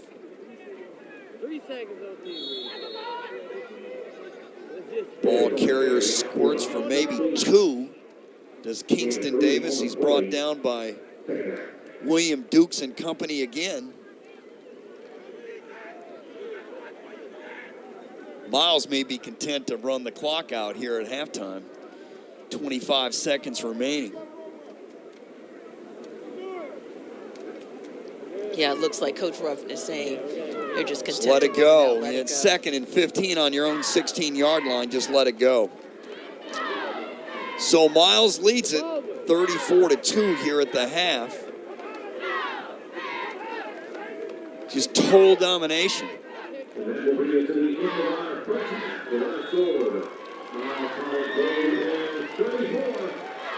Central State's defense is going to have to find a way to shut down that Miles running game, because that sets everything up. Yeah. Claude Newell talked about it last week, and the run has indeed set up the pass again.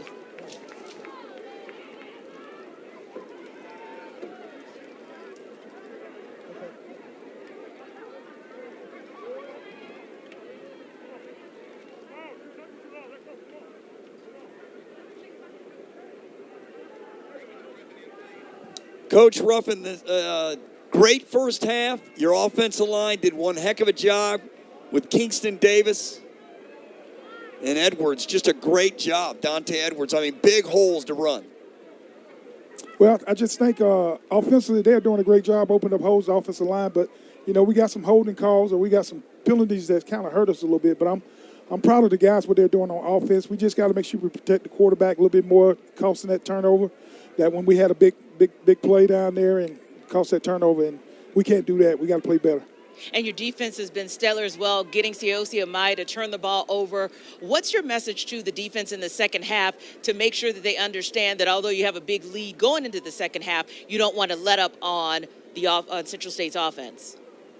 Yes, this is a 0-0 score at the half. So like I tell the guys all the time, you know, we got to come out and establish ourselves the second half and be ready to play. You know, the personal fouls and roughing the passer and jumping outside, we got to clean that crap up the second half. Well, Coach, thanks a lot. Good luck in the second half. Appreciate it. Thank you, guys. Thank you, guys. Miles leads it big, 34-2. We'll be back to talk about it shortly. This is the SIAC on ESPN+.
Miles leads Central State 34-2 at the half. And we'll see what'll transpire here in the second half as we'll go around the SIAC with some scores. Hey, so we're going around the SIAC with some scores for tonight. Some games that have actually already gotten started. There's a final for Benedict versus Kentucky State. Kentucky State with the 34-28 win. Tuskegee and Alabama A&M 45-35 Tuskegee. Also, games coming on tonight for Valley State versus Allen, Morehouse versus Savannah State, Clark Atlanta versus Albany State, and Lane versus Edward Waters. That's around the SIAC here on ESPN Plus. Your score at the half, Miles leads it 34-2.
(34-2) here at the half.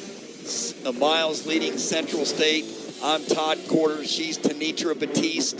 Tanitra, it was all dominance by Miles in the first half. Yeah, so far, this rematch from that 2019 upset from Central State has been all Miles College, and it came down to just what we thought it was going to be. Miles has really dominated the line of scrimmage, both on offense and defense. We've seen their rushing attack just be stellar, whether that's from the running back core themselves or from Claude Newell. And so it's really just been a dominating game for Miles, both on offense and defense, and even a little bit on special teams from the start.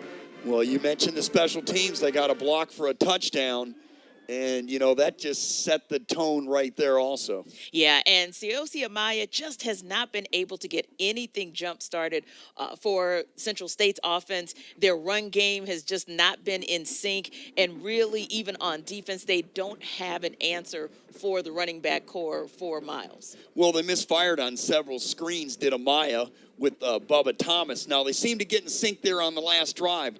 Let's see if that can continue in the second half. And also, let's see if they can get the football to Olabryce and company. Well, we get know it out quicker. And we've seen Miles College dial up some interesting trickery plays, so it'll be interesting to see if Central State can do the same in the second half to maybe get back in this thing.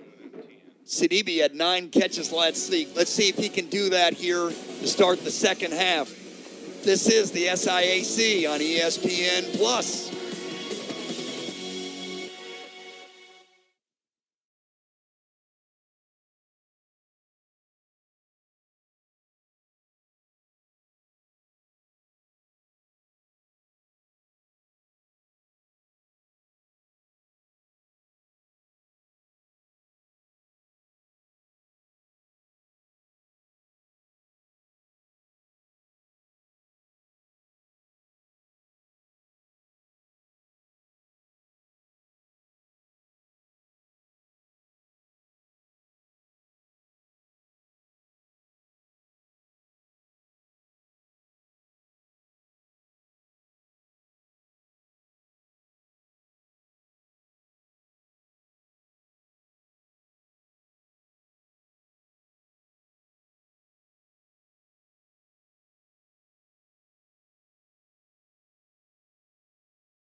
Central State leads at Miles leads at 34-2 at the half over Central State. A dominant first half by the Miles offense and a really good first half by Claude Newell. I mean, fantastic job of running the offense.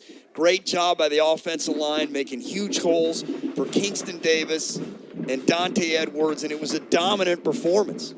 It was dominant by the Miles offense, but it was also a game of miscues by the Central State offense. Siosi Amaya just couldn't get anything going throughout this entire game. So you see there, number 8 with a pass that ends up getting picked off by that Miles State defense, or Miles College rather defense, and then you see again a miscue on special teams that leads to a touchdown to extend Miles College lead, and then you see there again a miscue on the part of Central State, and what did it turn into? Points and points and points. Well, there's three phases of a football game, and Central State really didn't do any of them well in the first half. Special teams, offense, and defense. So, yeah, and you think about Claude Newell, however, he's excelling in every way, as well as that running back core that you talked about. They're just functioning on all cylinders. It's amazing what we're able to see. And sometimes, you know, Todd, when you have that revenge kind of motivating you, if you will, Miles College has been waiting for 2 years to take an exact revenge on Central State. And I think they're getting it done, at least here in the first half. It'll be interesting to see what happens in the second half of this game. Well, Claude Newell, I mean, he didn't play quarterback for 3 years. Again, he was on the Miles baseball team. What a job of orchestrating this offense. And he's really turned the Miles season around because Jalen Parker started this season at quarterback. Yeah, Jalen Parker was actually doing a pretty good job there, but not giving Miles College what they needed on offense. You look at what Claude Newell's been able to do in the air and on the ground, and it's been amazing. And we're going to take a little look at the SIAC football standings. You'll see there at the top of the heap, Savannah State 2-1 over in the East, with Albany State right behind them at 2-0. And then you look over in the West, and Lane College really leading the charge, 2-1, followed by Kentucky State. But like you said, Miles is really kind of at the top, kind of vying for the opportunity to win that West Division in the SIAC as well. Well, Miles is the favorite in this They are definitely the favorite in this conference, and we'll see what they do in the second half. You're listening. This is the SIAC on ESPN Plus.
Miles leading Central State 34-2 here at the half. Todd Quarter here with Tenitra Batiste and Tenitra.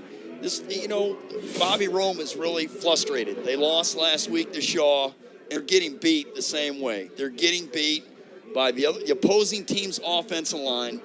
And, to flip it to the other side of the ball, in his opinion, they're not getting enough production from the quarterback position.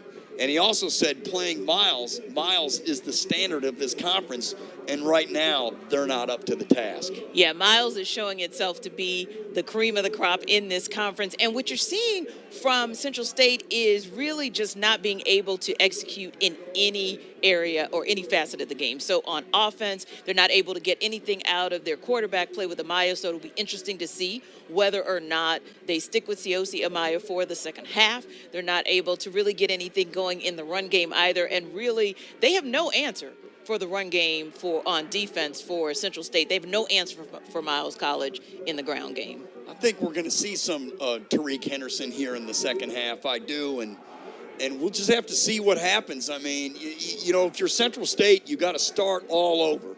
You got to start out. There's no score, and play it and see what happens. Yeah, I like to call it selective amnesia. They're going to have to forget everything that happened in the first half, and really come out in this second half as though the score is 0-0 and really make a stand, especially in their opening drive, to be able to just really sustain the drive, because we saw them a couple of times actually get across midfield, just not able to sustain any drives so far. We haven't called Jamal Holloway's name much at all in the first half, the transfer from UNLV. He's really a big part of this Central State defense. But without Khalil Abrams in the lineup with an undisclosed injury, he did practice during the week, but he wasn't ready at game time. That leaves a huge hole at the linebacker position. Williams Dukes has done pretty good in filling in for him, but let's face it, maybe they'll move Keandre Powell to the linebacker position in the second half from his safety position. They talked about that during the week. Actually, that was in the lineup, yes. And then today it was changed on our way here. So I expect them to make several changes on defense to get something going. And then on offense, I expect Central State to start clicking and get Sidibe the ball.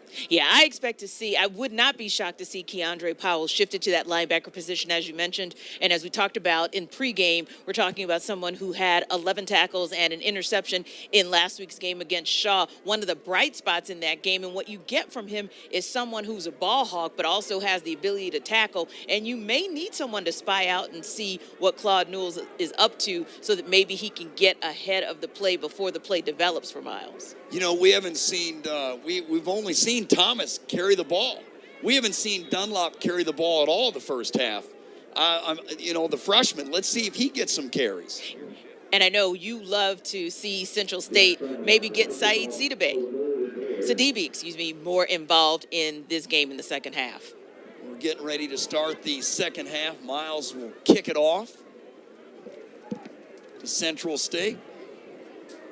And that one goes up and out of the end zone,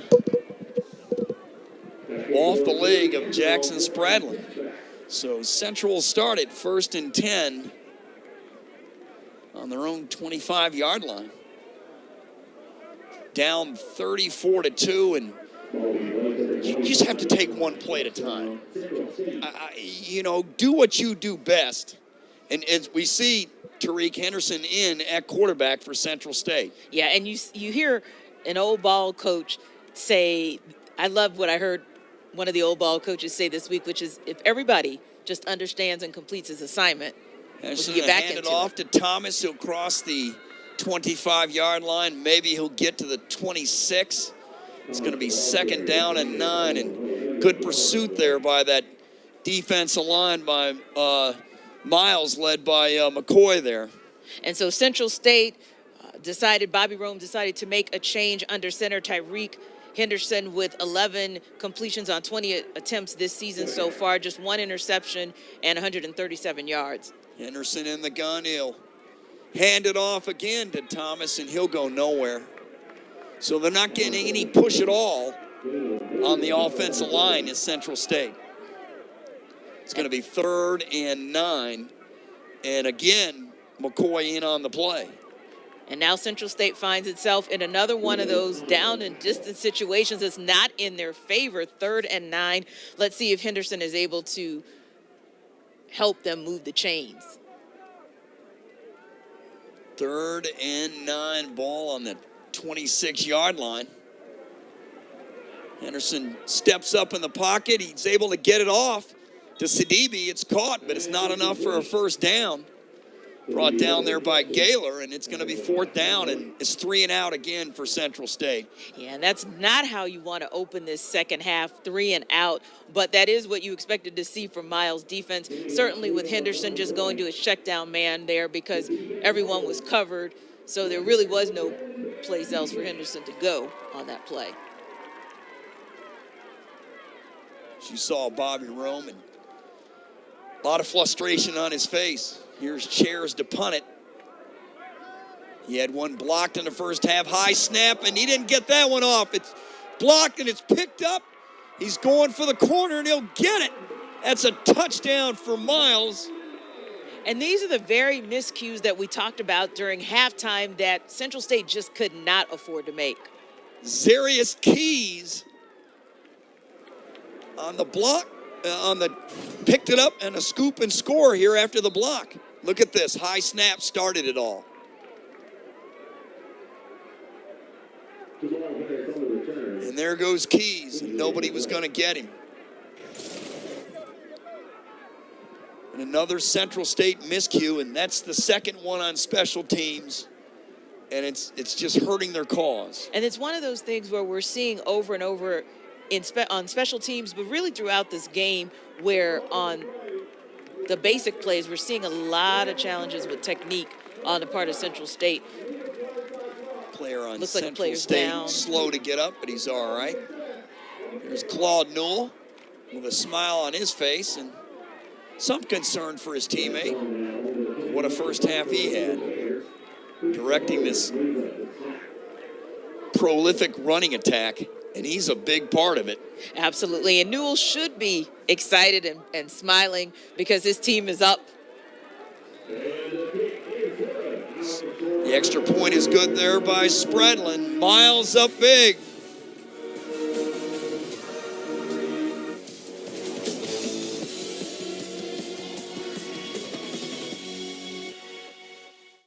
Since 1898, the concept of higher learning for African Americans has thrived and flourished here in the metropolitan Birmingham, Alabama.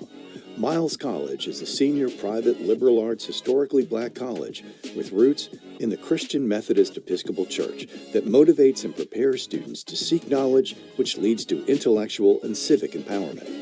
The Miles College education engages students in rigorous study, scholarly inquiry, and spiritual awareness, enabling graduates to become lifelong learners and responsible citizens who help shape our global society. Through its coursework, community development projects, and philanthropic partnerships, Miles College students graduate with the knowledge and wisdom needed to reach their full potential and thrive in a shifting 21st century landscape. Learn more today about Miles College. To donate, learn more about course information, or to schedule a visit, go to miles.edu. Since 1837, historically black colleges and universities have been fulfilling their purpose to educate and empower. Since 2009, the Home Depot's Retool Your School Campus Improvement Grant Program has also been powered by a purpose to update, upgrade, and uplift HBCU campuses. Today, 44 million votes, $4.1 million, and 147 grants later, we remain inspired by the people, the passion, and the power of HBCUs to continue our purpose. Learn more at retoolyourschools.com. We're powering tomorrow, today. Georgia Power is investing in infrastructure to ensure a more resilient power grid, creating a balanced mix of hydro, solar, and nuclear energy, and installing high-speed EV charging stations across the state, giving Georgia's drivers the confidence to go electric. Because we know the carbon-free energy Georgia needs to prosper tomorrow will come from the tireless energy we put in our communities today. Georgia Power, powering tomorrow, today. Big plays for Miles, several of them. They lead it 41-2, 12:59 to go in the third quarter, and partner. It's been all Miles, special teams, offense, and defense. They have played one terrific football game. Yeah, it was like deja vu in a bad way for Central State, but in a good way for Miles on that last play. You go back to what we saw earlier in the game, and it's just a couple of miscues that we'll talk about in a little bit. But yeah, what we're seeing here is not what you wanted to see out of Central State coming out of the half. You wanted to see them make adjustments. They bring out Tariq Henderson in hopes of jump-starting the offense, and then it's 3 and out, and of course, the block punt leading to the touchdown. And Bobby Rome, who's had a disgusted look on his face of frustration, but he has a young team. And, you know, after listening to his interviews this week, I think he's the right man for the job. It's just this is a rebuild at Central State, and they said Miles was the measuring stick, and right now they're not as good as Miles. It's that simple. Yeah, Ball caught down at the 2, up to the 15, and ooh, big hit there. Darrell Williams and when you brought it look up to back the at those, 15. when you look back at those miscues, Todd, you see one right there, and Miles just immediately able to take advantage of that block punt of Jose Cherez back in the top of the second quarter. And now you look here in the second half, and once again, Cherez is blocked. The punt and the return for 20 yards by Zarius Keys, good for the touchdown, and another score by Miles College. And Aaron Frazier had the first one. So 12:52 to play in the third quarter, and Central State has it on its own 15-yard line. They need points, and they need them in a hurry.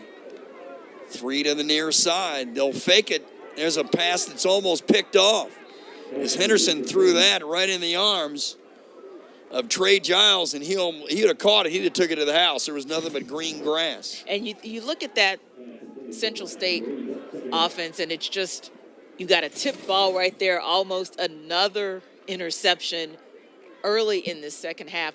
In this entire game you're looking at, but of course early in the second half, almost another miscue, another turnover on the part of Central State. There's a handoff to Thomas, and he'll go nowhere. He's brought down by several Golden Bears. One of them is Caleb Klein and company. The other one is William Hardy.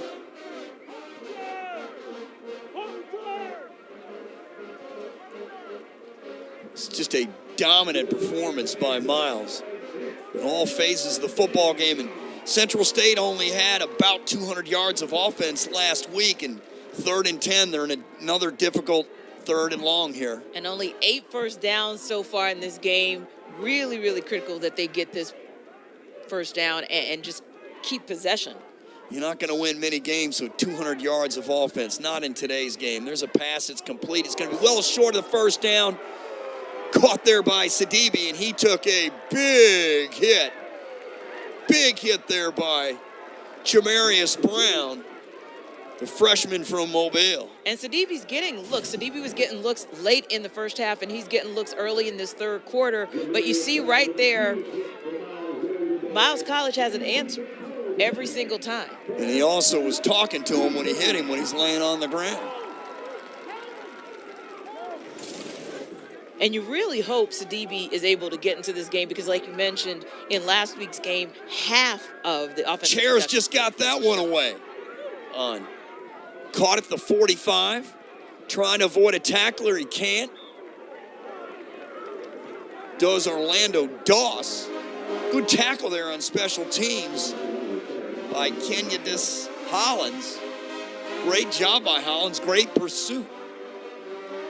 Yeah, and that was one of those that you really needed to see because for a moment there, Todd, it looked like yet again Miles was going to not only have the ball, but they were already going to be in Central State territory, but for special teams really getting back on that play, at least they have a little bit more of a field that they have to work with in order to get another score. So like you said, good play on the part of Central State special teams. We do have a new Miles quarterback in. That'll be Jalen Parker. We talked about him getting some snaps, and he will now. He'll hand it off. The ball carrier will cross the 50 and go into the Central State territory all the way down to the 47-yard line. That's a good run there.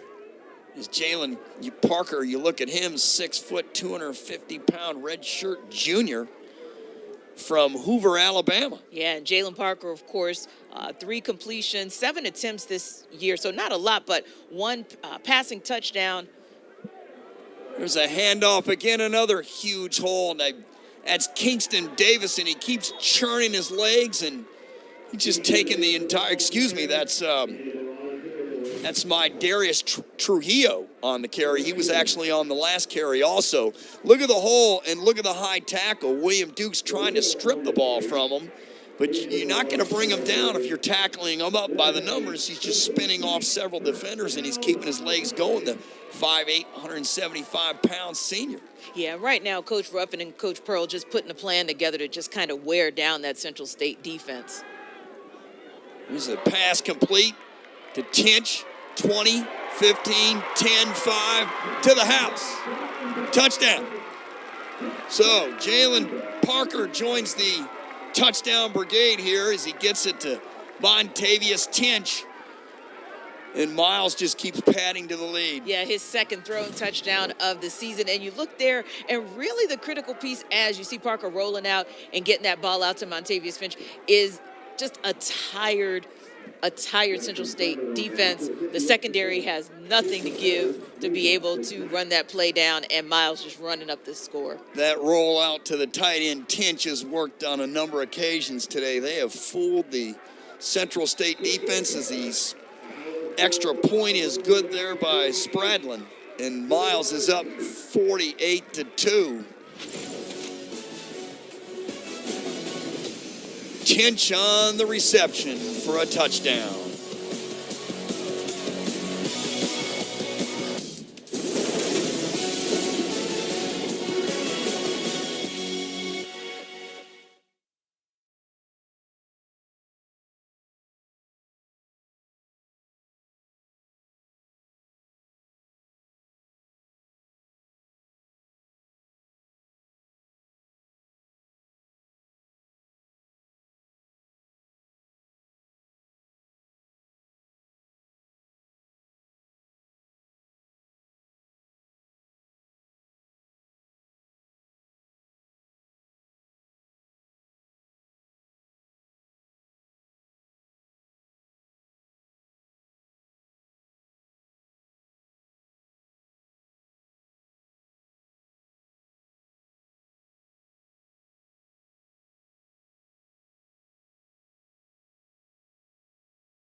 All smiles for Miles as Montavious Tinch and company lead it 48-2 over Central. 9:53 to go in the third quarter, and Miles has emptied the bench.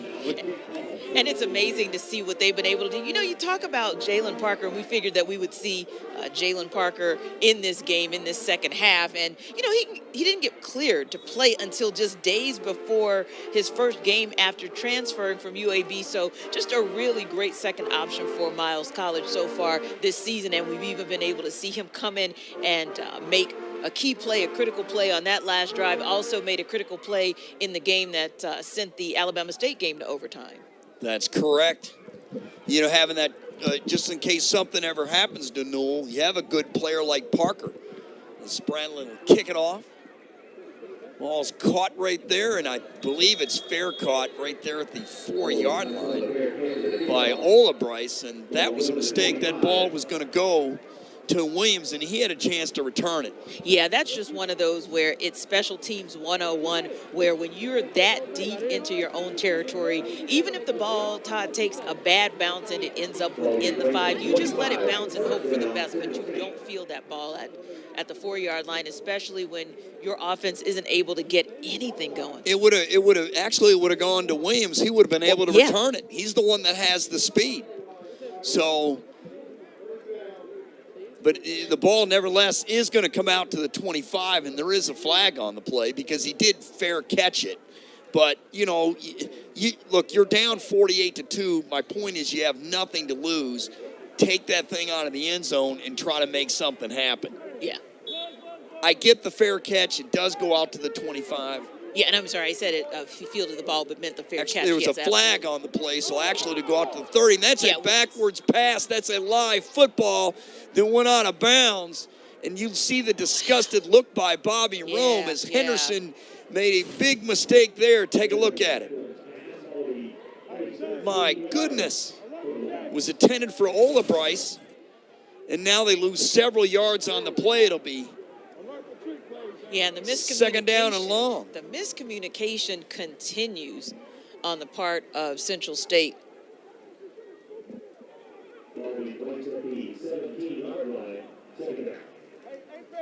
Gonna be second and long for Central State. It's been second and long all night. Just can't get anything going. There's a handoff again to Thomas, and he's not going anywhere. Brought down by Jeremiah Sumrall. It's the first time he called his name, the 6', 210-pound linebacker. The junior from Silver Creek, Mississippi, was a transfer from Southwest Mississippi Community College. So they're empty in the bench. This is the second string here on defense. You saw Kadarian Jones there in your shot there briefly. Now it's third and long for Central State, and I believe they have called a timeout. It'll be third and long when we come back.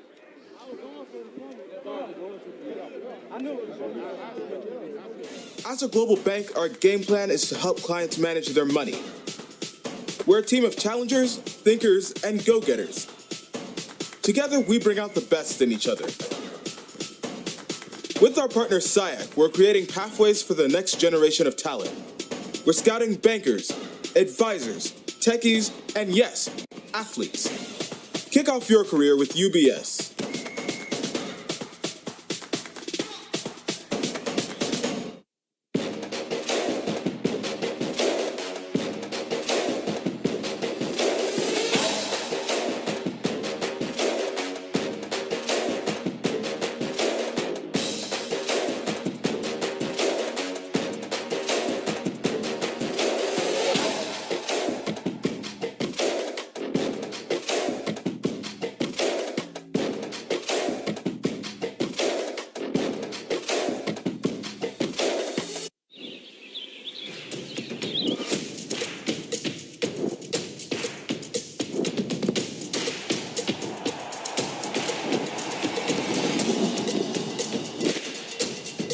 For all the ways you love to play, Academy Sports and Outdoors makes it easier than ever to get what you need and have fun out there. Get free shipping on your favorite brands at Academy.com or get free curbside or in-store pickup at your Academy store. Since 1837, historically black colleges and universities have been fulfilling their purpose to educate and empower. Since 2009, the Home Depot's Retool Your School Campus Improvement Grant Program has also been powered by a purpose to update, upgrade, and uplift HBCU campuses. Today, 44 million votes, $4.1 million, and 147 grants later, we remain inspired by the people, the passion, and the power of HBCUs to continue our purpose. Learn more at retoolyourschools.com. 3rd and long for Central State. That's where they've been all night long as they're down 48-2 to Miles. And let's see what Henderson can do here on 3rd and 25, standing on his own 10-yard line. Tyreek Henderson. He's in the gun. He's going to try to get away from trouble, and he's dropped right there on the 8-yard line. Great tackle there. No chance. Brought down by Kadarius Roberts, junior from Bessemer, Alabama. Yeah, Roberts' pursuit on that play, he just closed on Henderson so quickly. Henderson didn't have an opportunity to even see if there was anyone available to toss that ball to. And once again, Central State still stuck on just 8 first downs this game. Receiving yards, just 56 for the game, and rush yards, minus 16. So it's been that kind of night. Got about 40 yards of total offense. Here's a punt again by Chairs. He barely got that off. And it's not a good one. It went on a, let's see where they mark it. That was not a good punt at all. Looked like it might have went off the side of his foot. The pressure was there. Let's see where they mark this along the far sideline. Miles is going to have great field position no matter what. And that punt looked like what happens when that other team gets in your head. Simply shaped.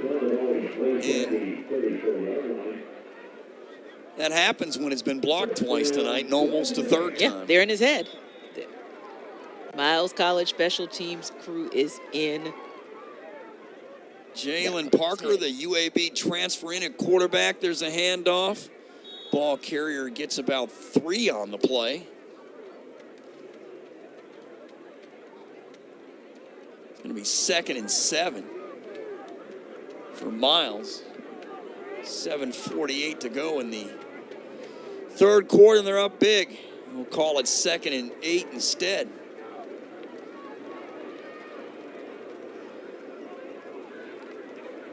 There's another handoff all the way down to the 30-yard line. Brought down by several Marauders.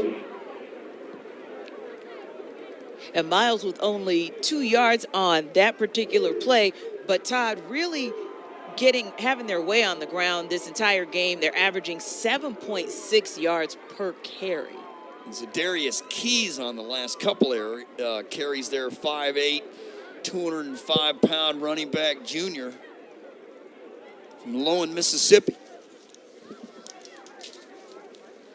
3rd and 6 for the Golden Bears. Here's Parker, and he's going to be dropped. Still on his feet, but he's finally dropped. Great job there by the Marauder defense. He was finished off by Slaughter. And now Miles will have to punt it away, and that's a positive for Central State. They need it. Good pursuit here. Yeah, one of your few times tonight in this ball game that the Marauder defense is able to break through, and one of the few 3 and outs. Holloway missed him, and Slaughter cleaned up. So now it's 4th and 20 on the Central State 44, and they'll punt it away. And I haven't called this name Fitch very much tonight. I believe this is the first punt for Miles in the game. Good punt for Fitch. He fought right there at the 14-yard line, caught by Olabryce. Dropped down by Jay Andrews, and that's where Central State will take over. All eyes are on the Western Division as the champion will earn the chance to host the annual SIAC Football Championship on November 13th. Fans, visit www.thesiac.com for official conference and championship gear. Get your gear. Henderson will hand it off. There's a good hold, a good run, all the way out to the 23-yard line by Bubba Thomas. Nice, hard charging run there. He took a few folks with him. Yeah, one of the better runs we've seen from Central State all night. He got some good blocking. He's 2nd and 2. They'll hand it off. He does get the first down. Does Thomas? He'll keep going. And finally, a first down for Central State's offense in this second half. Good runs there by Thomas and good blocking by the offensive line. Look at this. He had trouble with his snap, but he's still from the exchange, but he still got the first down. Trouble on the exchange there from Henderson, and you see Bobby Rome look on. He actually likes that. He should. There's another handoff. The ball carrier is dropped. That is Jalen Rivers on the carry. Dropped by Kadarian Jones and company. Going to be 2nd and 10. The ball just on their own 26 for Central State. 4:45 to go in the third quarter. Miles up big, 48-2. Ola Bryce in motion. And there's Henderson with it. He'll pass, and the pass is tipped. Oh, it went into the hands of a Central State receiver and into a defender of Miles, and he's gone. Touchdown. Touchdown.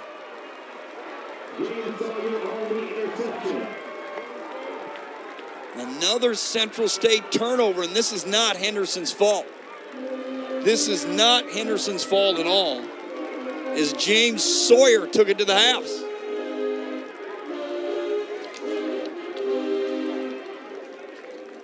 The freshman. Look at that, goes right off the hands of Lodge and into the hands of Sawyer. Marcus Lodge had that one right in between his hands. And Sawyer does a little dive into the end zone, and the extra point is good. And that's an area where Sawyer excels. You know, he's had pass breakups throughout this season, so he always has a good eye for where the ball is going to be. But, yeah, that's one of those tough ones where you can't really completely blame that on Tariq Henderson. Not the quarterback's fault at all. Lodge had it. Take a look at it again here. Right there. Yeah. Hit him right in the breadbasket. Yeah, he was just right in the right place at the right time, and Sawyer said, "Thank you very much. I'll just take it to the house." And that's one of those balls where that receiver has to go up and get that. Gotta catch that.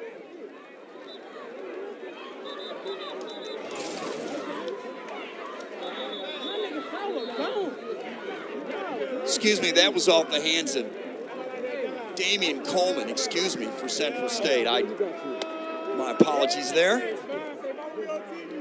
Damian Coleman, the 5'10", 170-pound freshman from Gibsonville, North Carolina. He dropped that one. Eastern Guilford High School.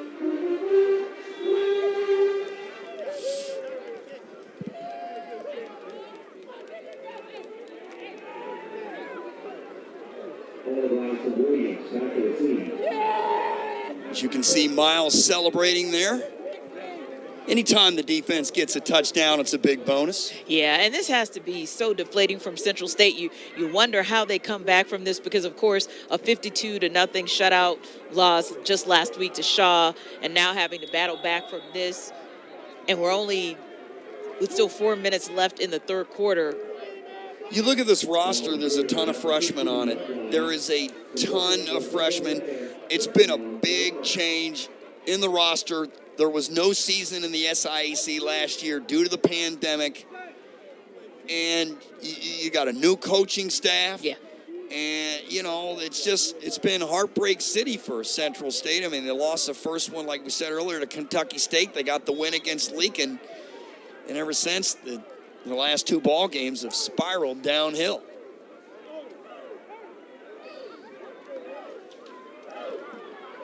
Here's Henderson with it. Pass is caught to Williams along the nearest sidelines. He's thrown out of bounds there. Good pitch and catch. Got a player tangled up. He made the tackle on the play. Was Hardy who threw him out of bounds. It looks like a cramp potentially.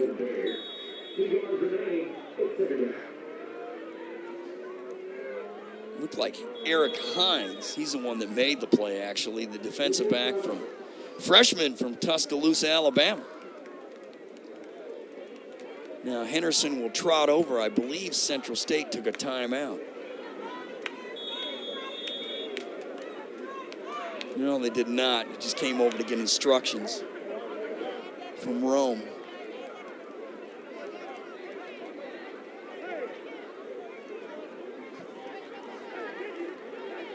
Second and 2 on their own 25 for Central State. The Marauders step up in a pocket as Henderson. He flicks it. Pass caught there by Williams.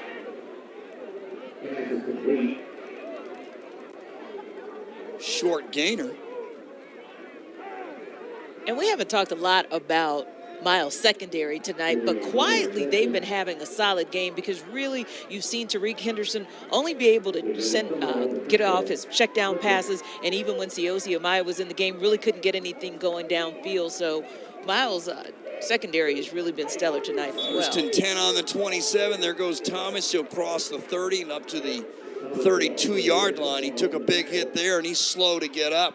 Jeremiah Summerall right there again into the game in the third quarter, but really putting in some good work for that Golden Bears defense. You know, the strength of this Miles defense is the secondary is, Coach Ruffin told us. I mean, this defense has only allowed one passing touchdown all season, and this is week 4. And they haven't even allowed a touchdown today, period. Yeah, and when you think about a passing touchdown, only one passing touchdown allowed this season, and you've played against some of the best in D1, Alabama State and Southern, that's pretty remarkable. It is. You played a couple of SWAC schools, in your non-conference play, and that's a very good conference. Here's Henderson trying to get away from the pressure. He does. Pass is caught by Ola Bryce, 50. All the way down to the 47-yard line. Brought down there by Diante Brown. Good job by Henderson to step up here in the pocket and throw it as he's being tackled. And really that play was made possible by Jordan Benjamin. Miles was bringing pressure, but Jordan Benjamin able to give Henderson just a few more seconds to be able to get that pass off. It's a great point, and Ola Bryce helping out his quarterback, running that nice route, coming back a little bit to the football. Here's Tariq. Henderson, he's looking. He'll just throw this one away, and he's outside of the pocket. That's a smart move there. Play was going nowhere, and he fumbled the ball from the snap from the beginning. Yeah, and you don't want to take a sack on that kind of play and lose what little momentum you have right now on this drive. I like Henderson's moxie on this drive. He's been able to step up, make a few plays. Strong run by Thomas there. He's been the workload today. Yeah, Henderson with already 5 completions in just this third quarter. More completions than Amaya in the entire game, nearly. Get directions from the sideline.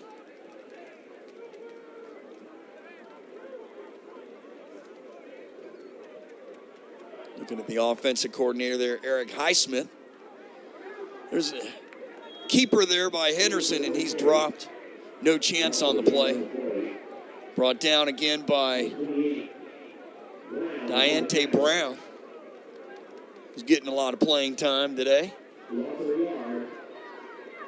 It's going to be 3rd and 11 for Central State on the 49-yard line.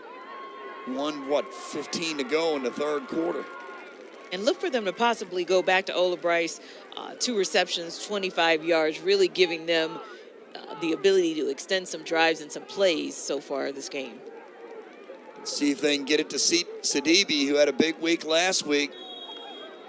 Pass was intended for Ola Bryce. You called it, and it's incomplete. And lucky that the offensive line got away with a little bit of holding on that play. I mean, look, all football games are won on the offensive line.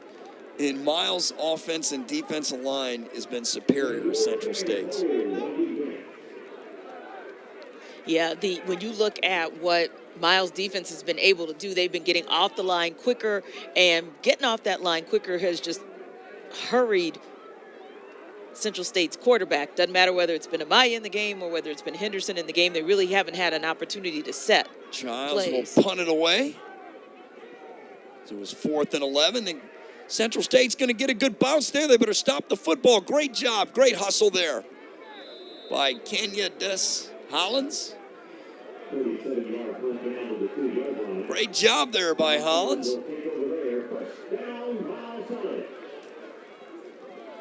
Down the ball inside the 2-yard line.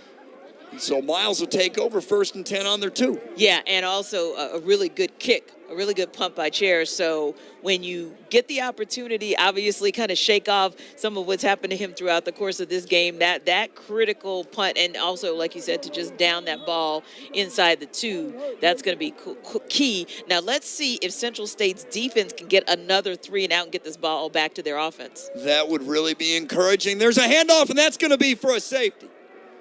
Great job there. Seems like the only way Central State can score this game. Is the defense has the safety, the special teams has the safety.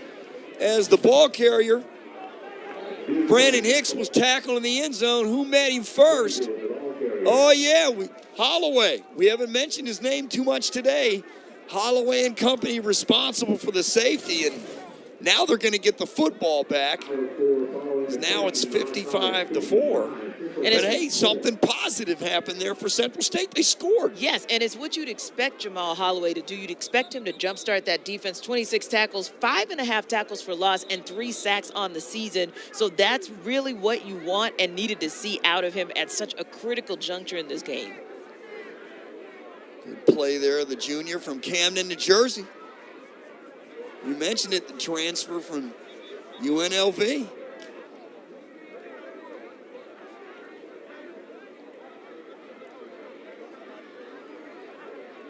There was just no chance. I just thought that was the best defensive play of the game for Central State by far. I mean, Holloway just went there and blown that up. Yeah.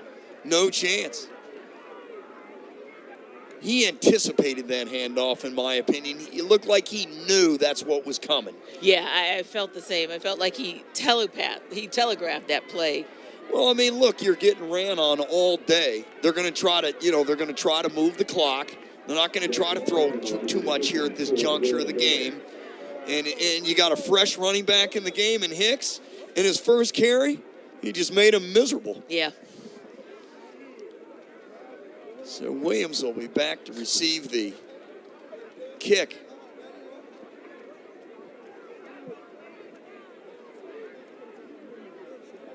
Jackson Spranlin will kick it off from the 20-yard line. So expect good field position here for Central State. Caught right there at the 16. 35-40 up to the 43-yard line. Good run back there by Hollins. So good field position for Central State. Yeah, maybe best field position of the night for Central State. Great run back. It's what I call a hard charge run. Hit the seam and just keep going until somebody hits you. Yeah, and you got to get good blocks there, and he got a couple of good blocks to spring him as well. Very good blocks, actually. Excellent point.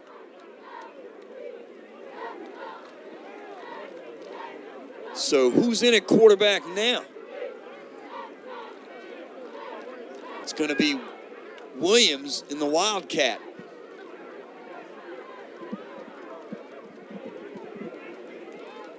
Two backs behind Williams. Guess which one's going to get it? It's going to be Williams. He's going to keep it. Oh, big hit there. Big hit there. Big hit by Eric Hines. He laid the wood to him there. And that's Hines' second really big hit of the night. Good anticipation from the Golden Bears defense on that play. That's going to be the end of the third quarter, unless they get the playoff here, and I highly doubt it. As Henderson's back in the game, and that is the end of the third quarter. Miles leading it big on big plays. This is the SIAC on ESPN+.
It's been all Miles for 3 quarters here.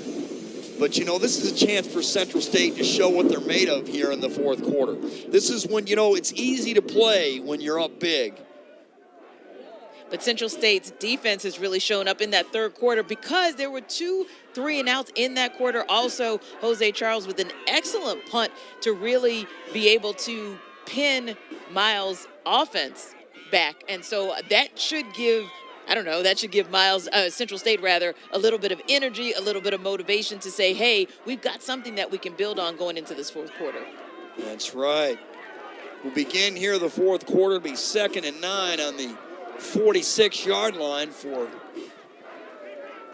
Central State. There's a pass.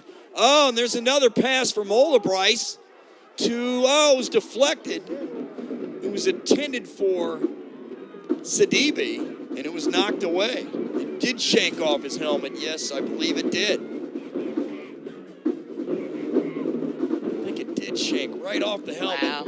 Let's see. I think it did. No, Yeah. went off the Miles player. Went off. Miles defender, I yeah. don't know if it went off his helmet or not. I'd like to almost see it again. It looked like it went off his shoulder pad. But I do like the play call. I like the aggressive play call. So, and the little trickery is just what we probably need to see from Central State to get them back in the game. But now finding themselves once again in a 3rd and long situation. 3rd and 9 on the 46. Here's Henderson on the delay. Almost got the first down. It's going to be really close. I think they're going to mark him a yard short. Brought down by Dave Bonnet, redshirt freshman from North Lauderdale in Florida, Coconut Creek High School.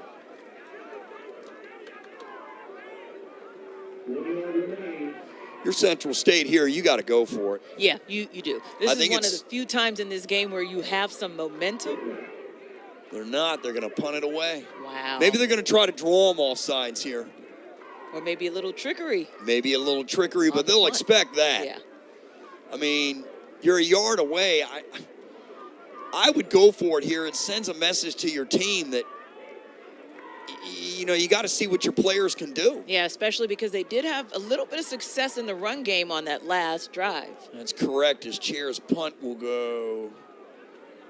Going to keep going. It's going to take a Central State bounce, and they catch it right there at the 1-yard line. Nice job there by Jabari Felton. He's able to grab it, and you know, that's a nice job there by Chairs. That's 2 excellent punts in a row down inside the 5-yard line. The last one, Jamal Holloway tackled the ball carrier Hicks in the end zone. Right, and then you get the ball down at the 2. Now you get the ball down at the 1. So who knows what?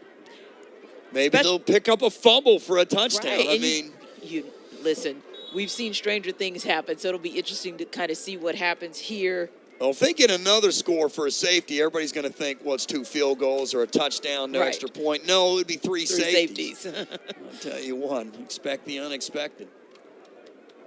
So Parker in at quarterback. Barking out the signal, standing in his own end zone. They'll hand it off. The ball carrier does get out of the end zone. He might get to the 2-yard line. And that time you see a quicker exchange as well to make sure that at least on that first play there wouldn't be a safety. Right, Aaron Frazier on the carry. It's going to be 2nd and 9 on the 3.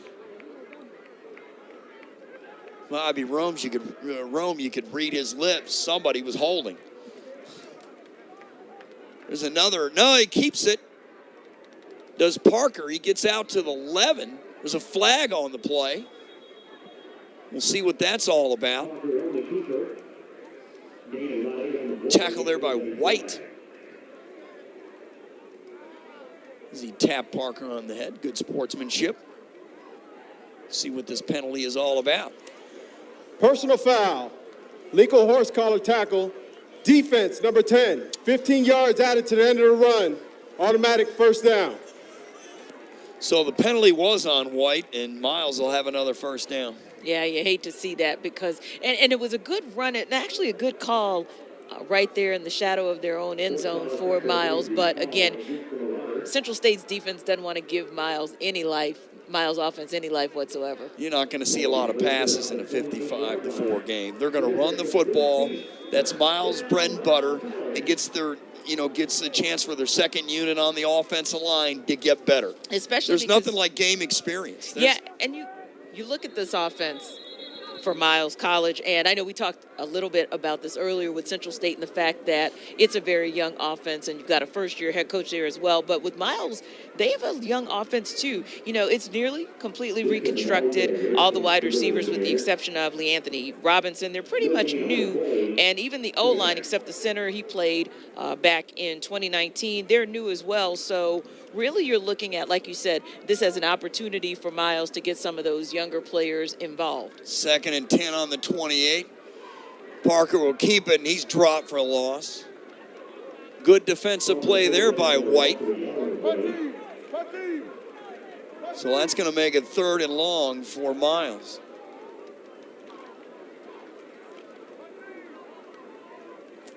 Ten on 10 there. Yeah, and good experience for Parker as well, because of course he did get to play in 2019. Obviously, SIAC did not play in 2020, but he didn't start back in 2019. So all of these reps are good for him too.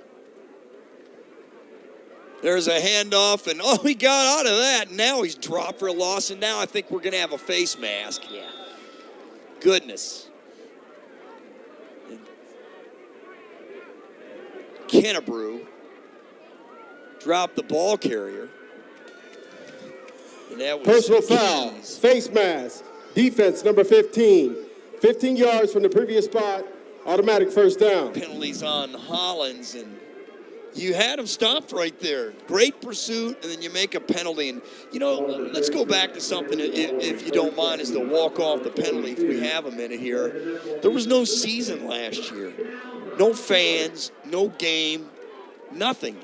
And it's just great to see some normalcy out there, fans in the stands, and us to be able to broadcast a football game. I just feel so good about it. Yeah, it's exciting when we're preparing for the game and we're seeing some of these players haven't played since 2019. There's a fumble picked up by Parker as he had a bad exchange with a running back there. It'll be 2nd and long. Let's take a look at this. One of the few miscues on the part of Miles' offense there, but Miles fortunate enough and able to recover. And Keys wasn't able to hold on to the football. Jalen Parker was Johnny on the spot. That ball was kicking around. It's fortunate it didn't go off his foot and go into a Central State defender. So 2nd and 10 on their own 40, 10:40 to go in the 4th quarter. There's a handoff. Ball carrier might get to the 40. He does. Good tackle there by Holloway as he brought down Keys again. They meet once again. 3rd and long, and you're Central State. You can honestly just fill the box. They're not going to throw the football here. They might here. It's 3rd and 12. They lost a 2 on the play, the ball on the 40. But they've got 8 in the box. They are going to throw it. Parker's going to step up. He's in trouble. He's coming to the near side. He still has it. He throws it. Pass is caught. Is that inbounds? That's a heck of a catch if it is. It in. It's incomplete. Let's take a look at it. But a good scramble on Parker to keep it alive.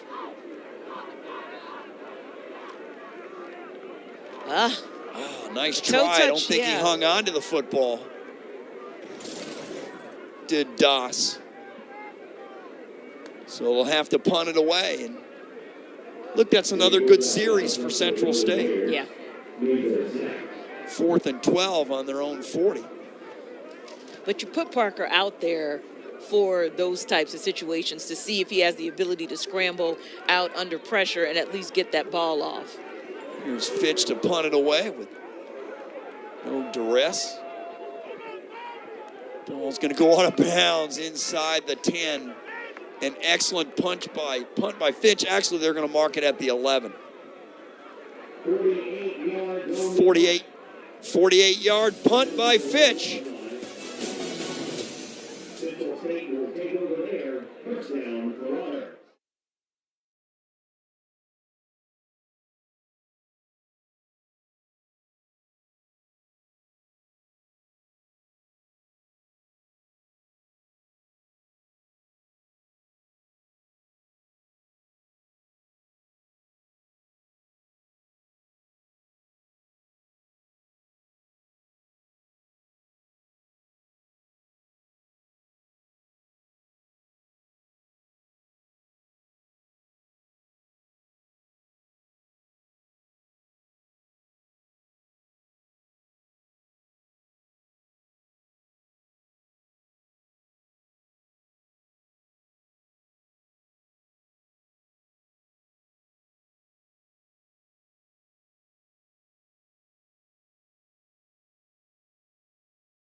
Miles up big here, 55-4 in the fourth quarter, 9:43 to go.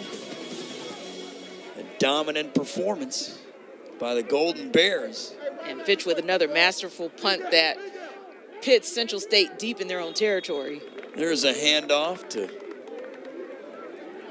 Jalen Rivers, and he's dropped for a loss. It's going to be second and long for the Marauders. And they're going to have to pretty much drive the length of the field once again because Fitch, of course, is averaging 40.7 yards a punt. That's his third punt inside the 20 this game. So let's see if Central State can dig themselves out of that hole. Second and 14 on their own 14. Henderson with it in the gun. 3 to the far side. He'll take off with it instead, and he's dropped right there. Good leg tackle. Excellent tackle by Summerall. And we've been saying that name a whole heck of a lot this second half. I feel like Summerall's out there saying what you're not going to do today. Right. Well, he's thinking, I want to start. Yeah. I mean, I made several tackles here in the second half. Put me in the starting lineup, coach. Definitely making the case for himself. 3rd and 13 on their own 8-yard line. Henderson in the gun. Clapping his hand, wants a football, but he'll wait. 2 to the near side, 2 to the far side. Single back. They'll hand it off. Nice job by the tailback to get around one defender, but he's wrapped up by the other. Is Rivers. Wrapped up by Chris Volley and company. And now Central State will have to punt it. It was not a good drive, and I'd like to see them throw the football there on 3rd down. You have 0 to lose in this case. Yeah, we've seen a couple of aggressive plays, a little bit of trickery, but I don't think we've seen nearly as much as we should have for a team that's down 55-4. There's a punt by Chairs and a fair catch right there on the 37-yard line by Trujillo. We'll be back in a moment.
Reginald Ruffin and company got to be thrilled with this one so far. They've been dominant in 3 phases: offense, defense, and special teams, as they have a new quarterback coming into the game. It'll be Octavius Griffin, the freshman from Decatur, Georgia, went to Columbia High School. He'll roll out. Pass is caught and complete. 20, 15, down to the 11-yard line. Nice pitch and catch is Gabriel Griffin, the tight end, 6'2", 215-pound freshman from Chelsea, Alabama. And that was a nice rollout by Griffin on his first play, and wait for him to just hang in there knowing that the rush was coming his way. There's a fumble. A little bit of a snafu on that fumble. He took that big hit from Jabari Felton there, and there's a fumble. Yes. Maybe just Cornell Kendrick wasn't able to hang on to it. There you see the picture of Griffin, the freshman. Yeah. Getting a chance for some valuable playing experience as a third-string quarterback. Yeah, a guy from right around my way back in Atlanta. Yeah, you said that, literally and figuratively. 2nd and 10. There's a handoff, and great tackle there. Excellent play by Felton. Able to grab the ball carrier by his shoelaces and hang on for a little bit of help. As that was Kendrick, he was dropped right there. So now it'll be 3rd and 10 on the 13. And we've heard that name Felton the entire night. Jabari Felton really has brought that same energy from start to finish in this game. Hadn't really been about the scorer or the scoreboard for him. He's just in there still committed to being the best that he can be for his team. They'll hand it off there, and no chance for the ball carrier there. Dropped by Dukes and Holloway. Big loss there.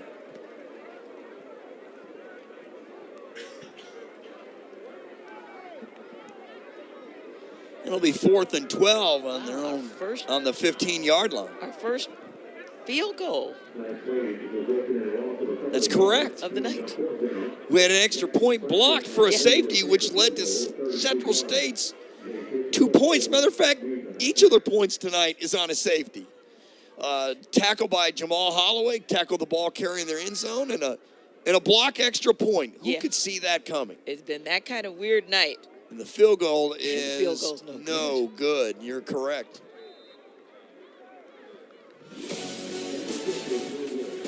So Spredlin will go to the bench and try to figure that one out.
Sloan Alumni Stadium on the campus of Miles College.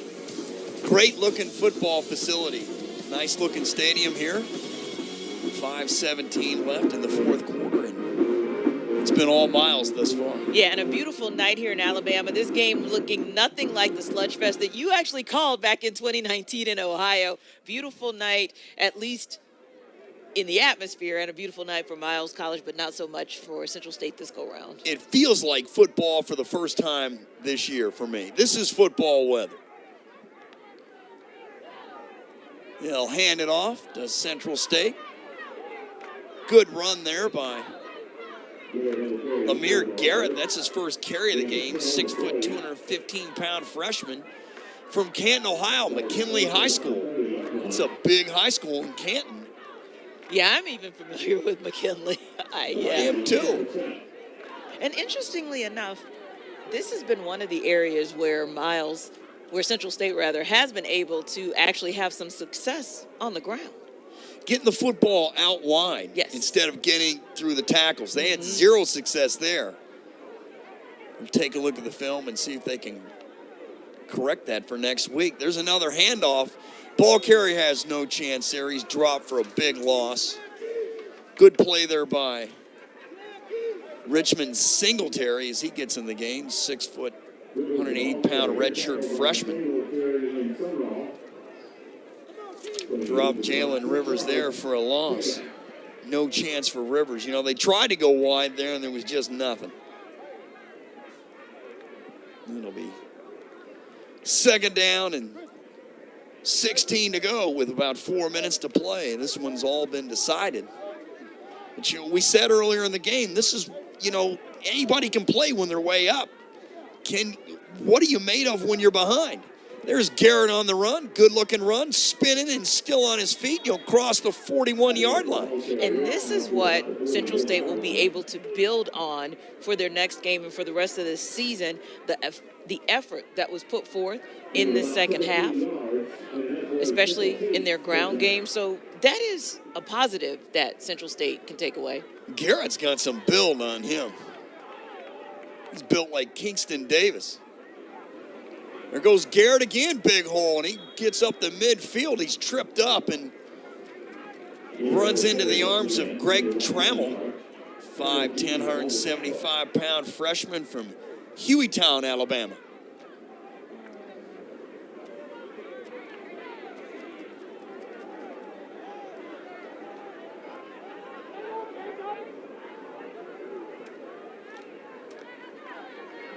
There's a fumble, and he'll hand it off, and Garrett is in big trouble. He's dropped right there by Kevin Robertson,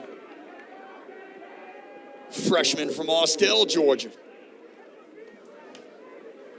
A lot of kids getting an opportunity for Miles to play, and, they deserve it. They're in practice all week. It's time for them to shine. Yeah, and this is an opportunity, as you mentioned, we look at players like Jeremiah Sumrall who are able to show what they're worth so that they'll get more opportunities and more touches as the season goes on. It's an excellent point, partner. 2:25 left in the fourth quarter. There's a handoff again by Garrett.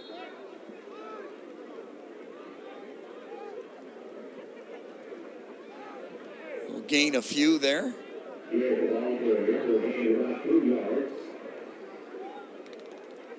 Quincy Nelms will get himself into the score sheet. Defensive lineman, 6'2", 220-pound freshman.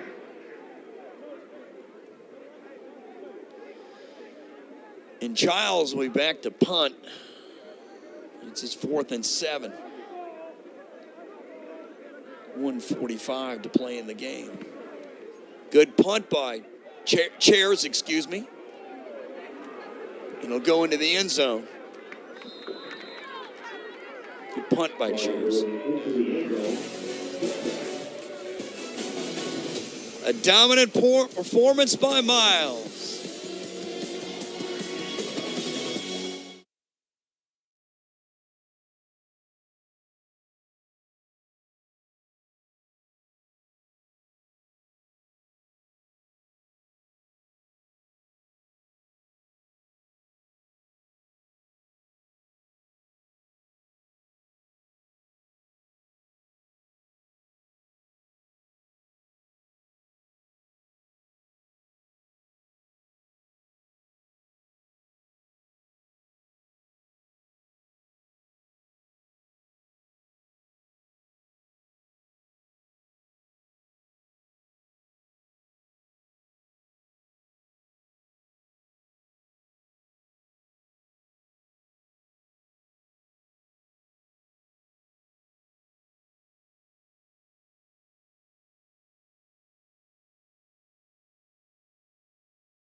A happy group of Miles players on the sideline as they're leading it here by 51 here very late in the fourth quarter, a little over a minute to play. So we'll go around the SIAC here. And we got a couple updates from earlier. There's a final in Fort Valley. It's 56-20 Fort Valley, and 29-10 looks like Savannah State gets the win over Morehouse today. And that Fort Valley game, by the way, is in Columbia, South Carolina, not in Fort Valley.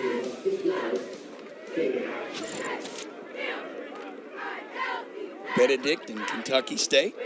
You know, Central State already played Kentucky State earlier this year. Yeah, got their one win of the first game season, of the year. 19-7, I believe. Yeah, Kentucky State defeated Central State 20-6. They play again at the end of the year. Up in Kentucky, there's a ball carrier dropped by a loss. Yeah, correction, because they got that 19-7 win against Lincoln. Central State did their one win of the year. And like you said, they'll have to play Kentucky State. They'll have to face them again at the end of the season. Joseph White and company on the ball carrier. No chance there for Trujillo to go anywhere. We have less than a minute to play, and just a dominant performance by Miles in all three phases of the football game. And you know, Miles will go to Albany State next week, and they look like a team that's starting to click on all cylinders. Yeah, and Central State will have an opportunity to regroup, and they'll be back. They'll be home against Allen University next week. And that is homecoming as ball carriers drop there.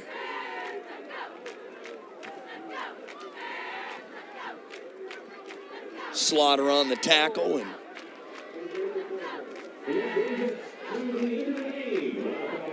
that'll do it. That'll be our final score is Trujillo. Well, I guess, how much time? No, the time is expired. That's correct. So that'll do it. Trujillo on the final carry of the game, and that'll do it. And we just can't say it enough. Miles is it's a really good football team, and they look like the team to beat in this conference. They are the heavy favorite and the two-time conference champions.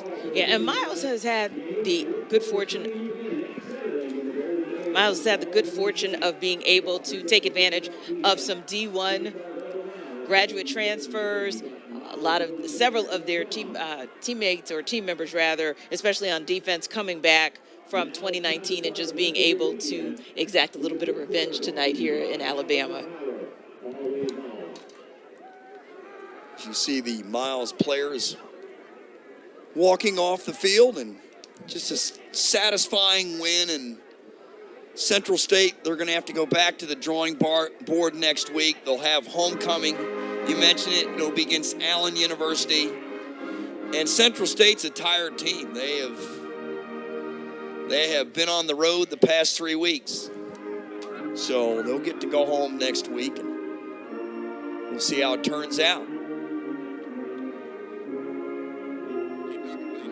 You know, this contest with Miles, Central State just needs to throw it out the window. Yeah, it's one of those where it's going to be a little difficult for him to put this one behind him, because now you're talking about 2 weeks in a row where you've had not just double-digit defeats, but 50-plus points you've lost by 2 weeks in a row. So really, it's going to be interesting to see how Central State is able to regroup for the remainder of the season. Central State, they'll get better. They will. The two tough games in a row with Shaw, and it was just a dominant performance, as you see there. I mean, special teams scoring a couple of touchdowns. You know, they get a pick six on defense. I mean, it just led to the onslaught, and they're just a really good football team, Miles. They're championship ready in this conference, and you know what? Somebody's going to have a tough task to beat them.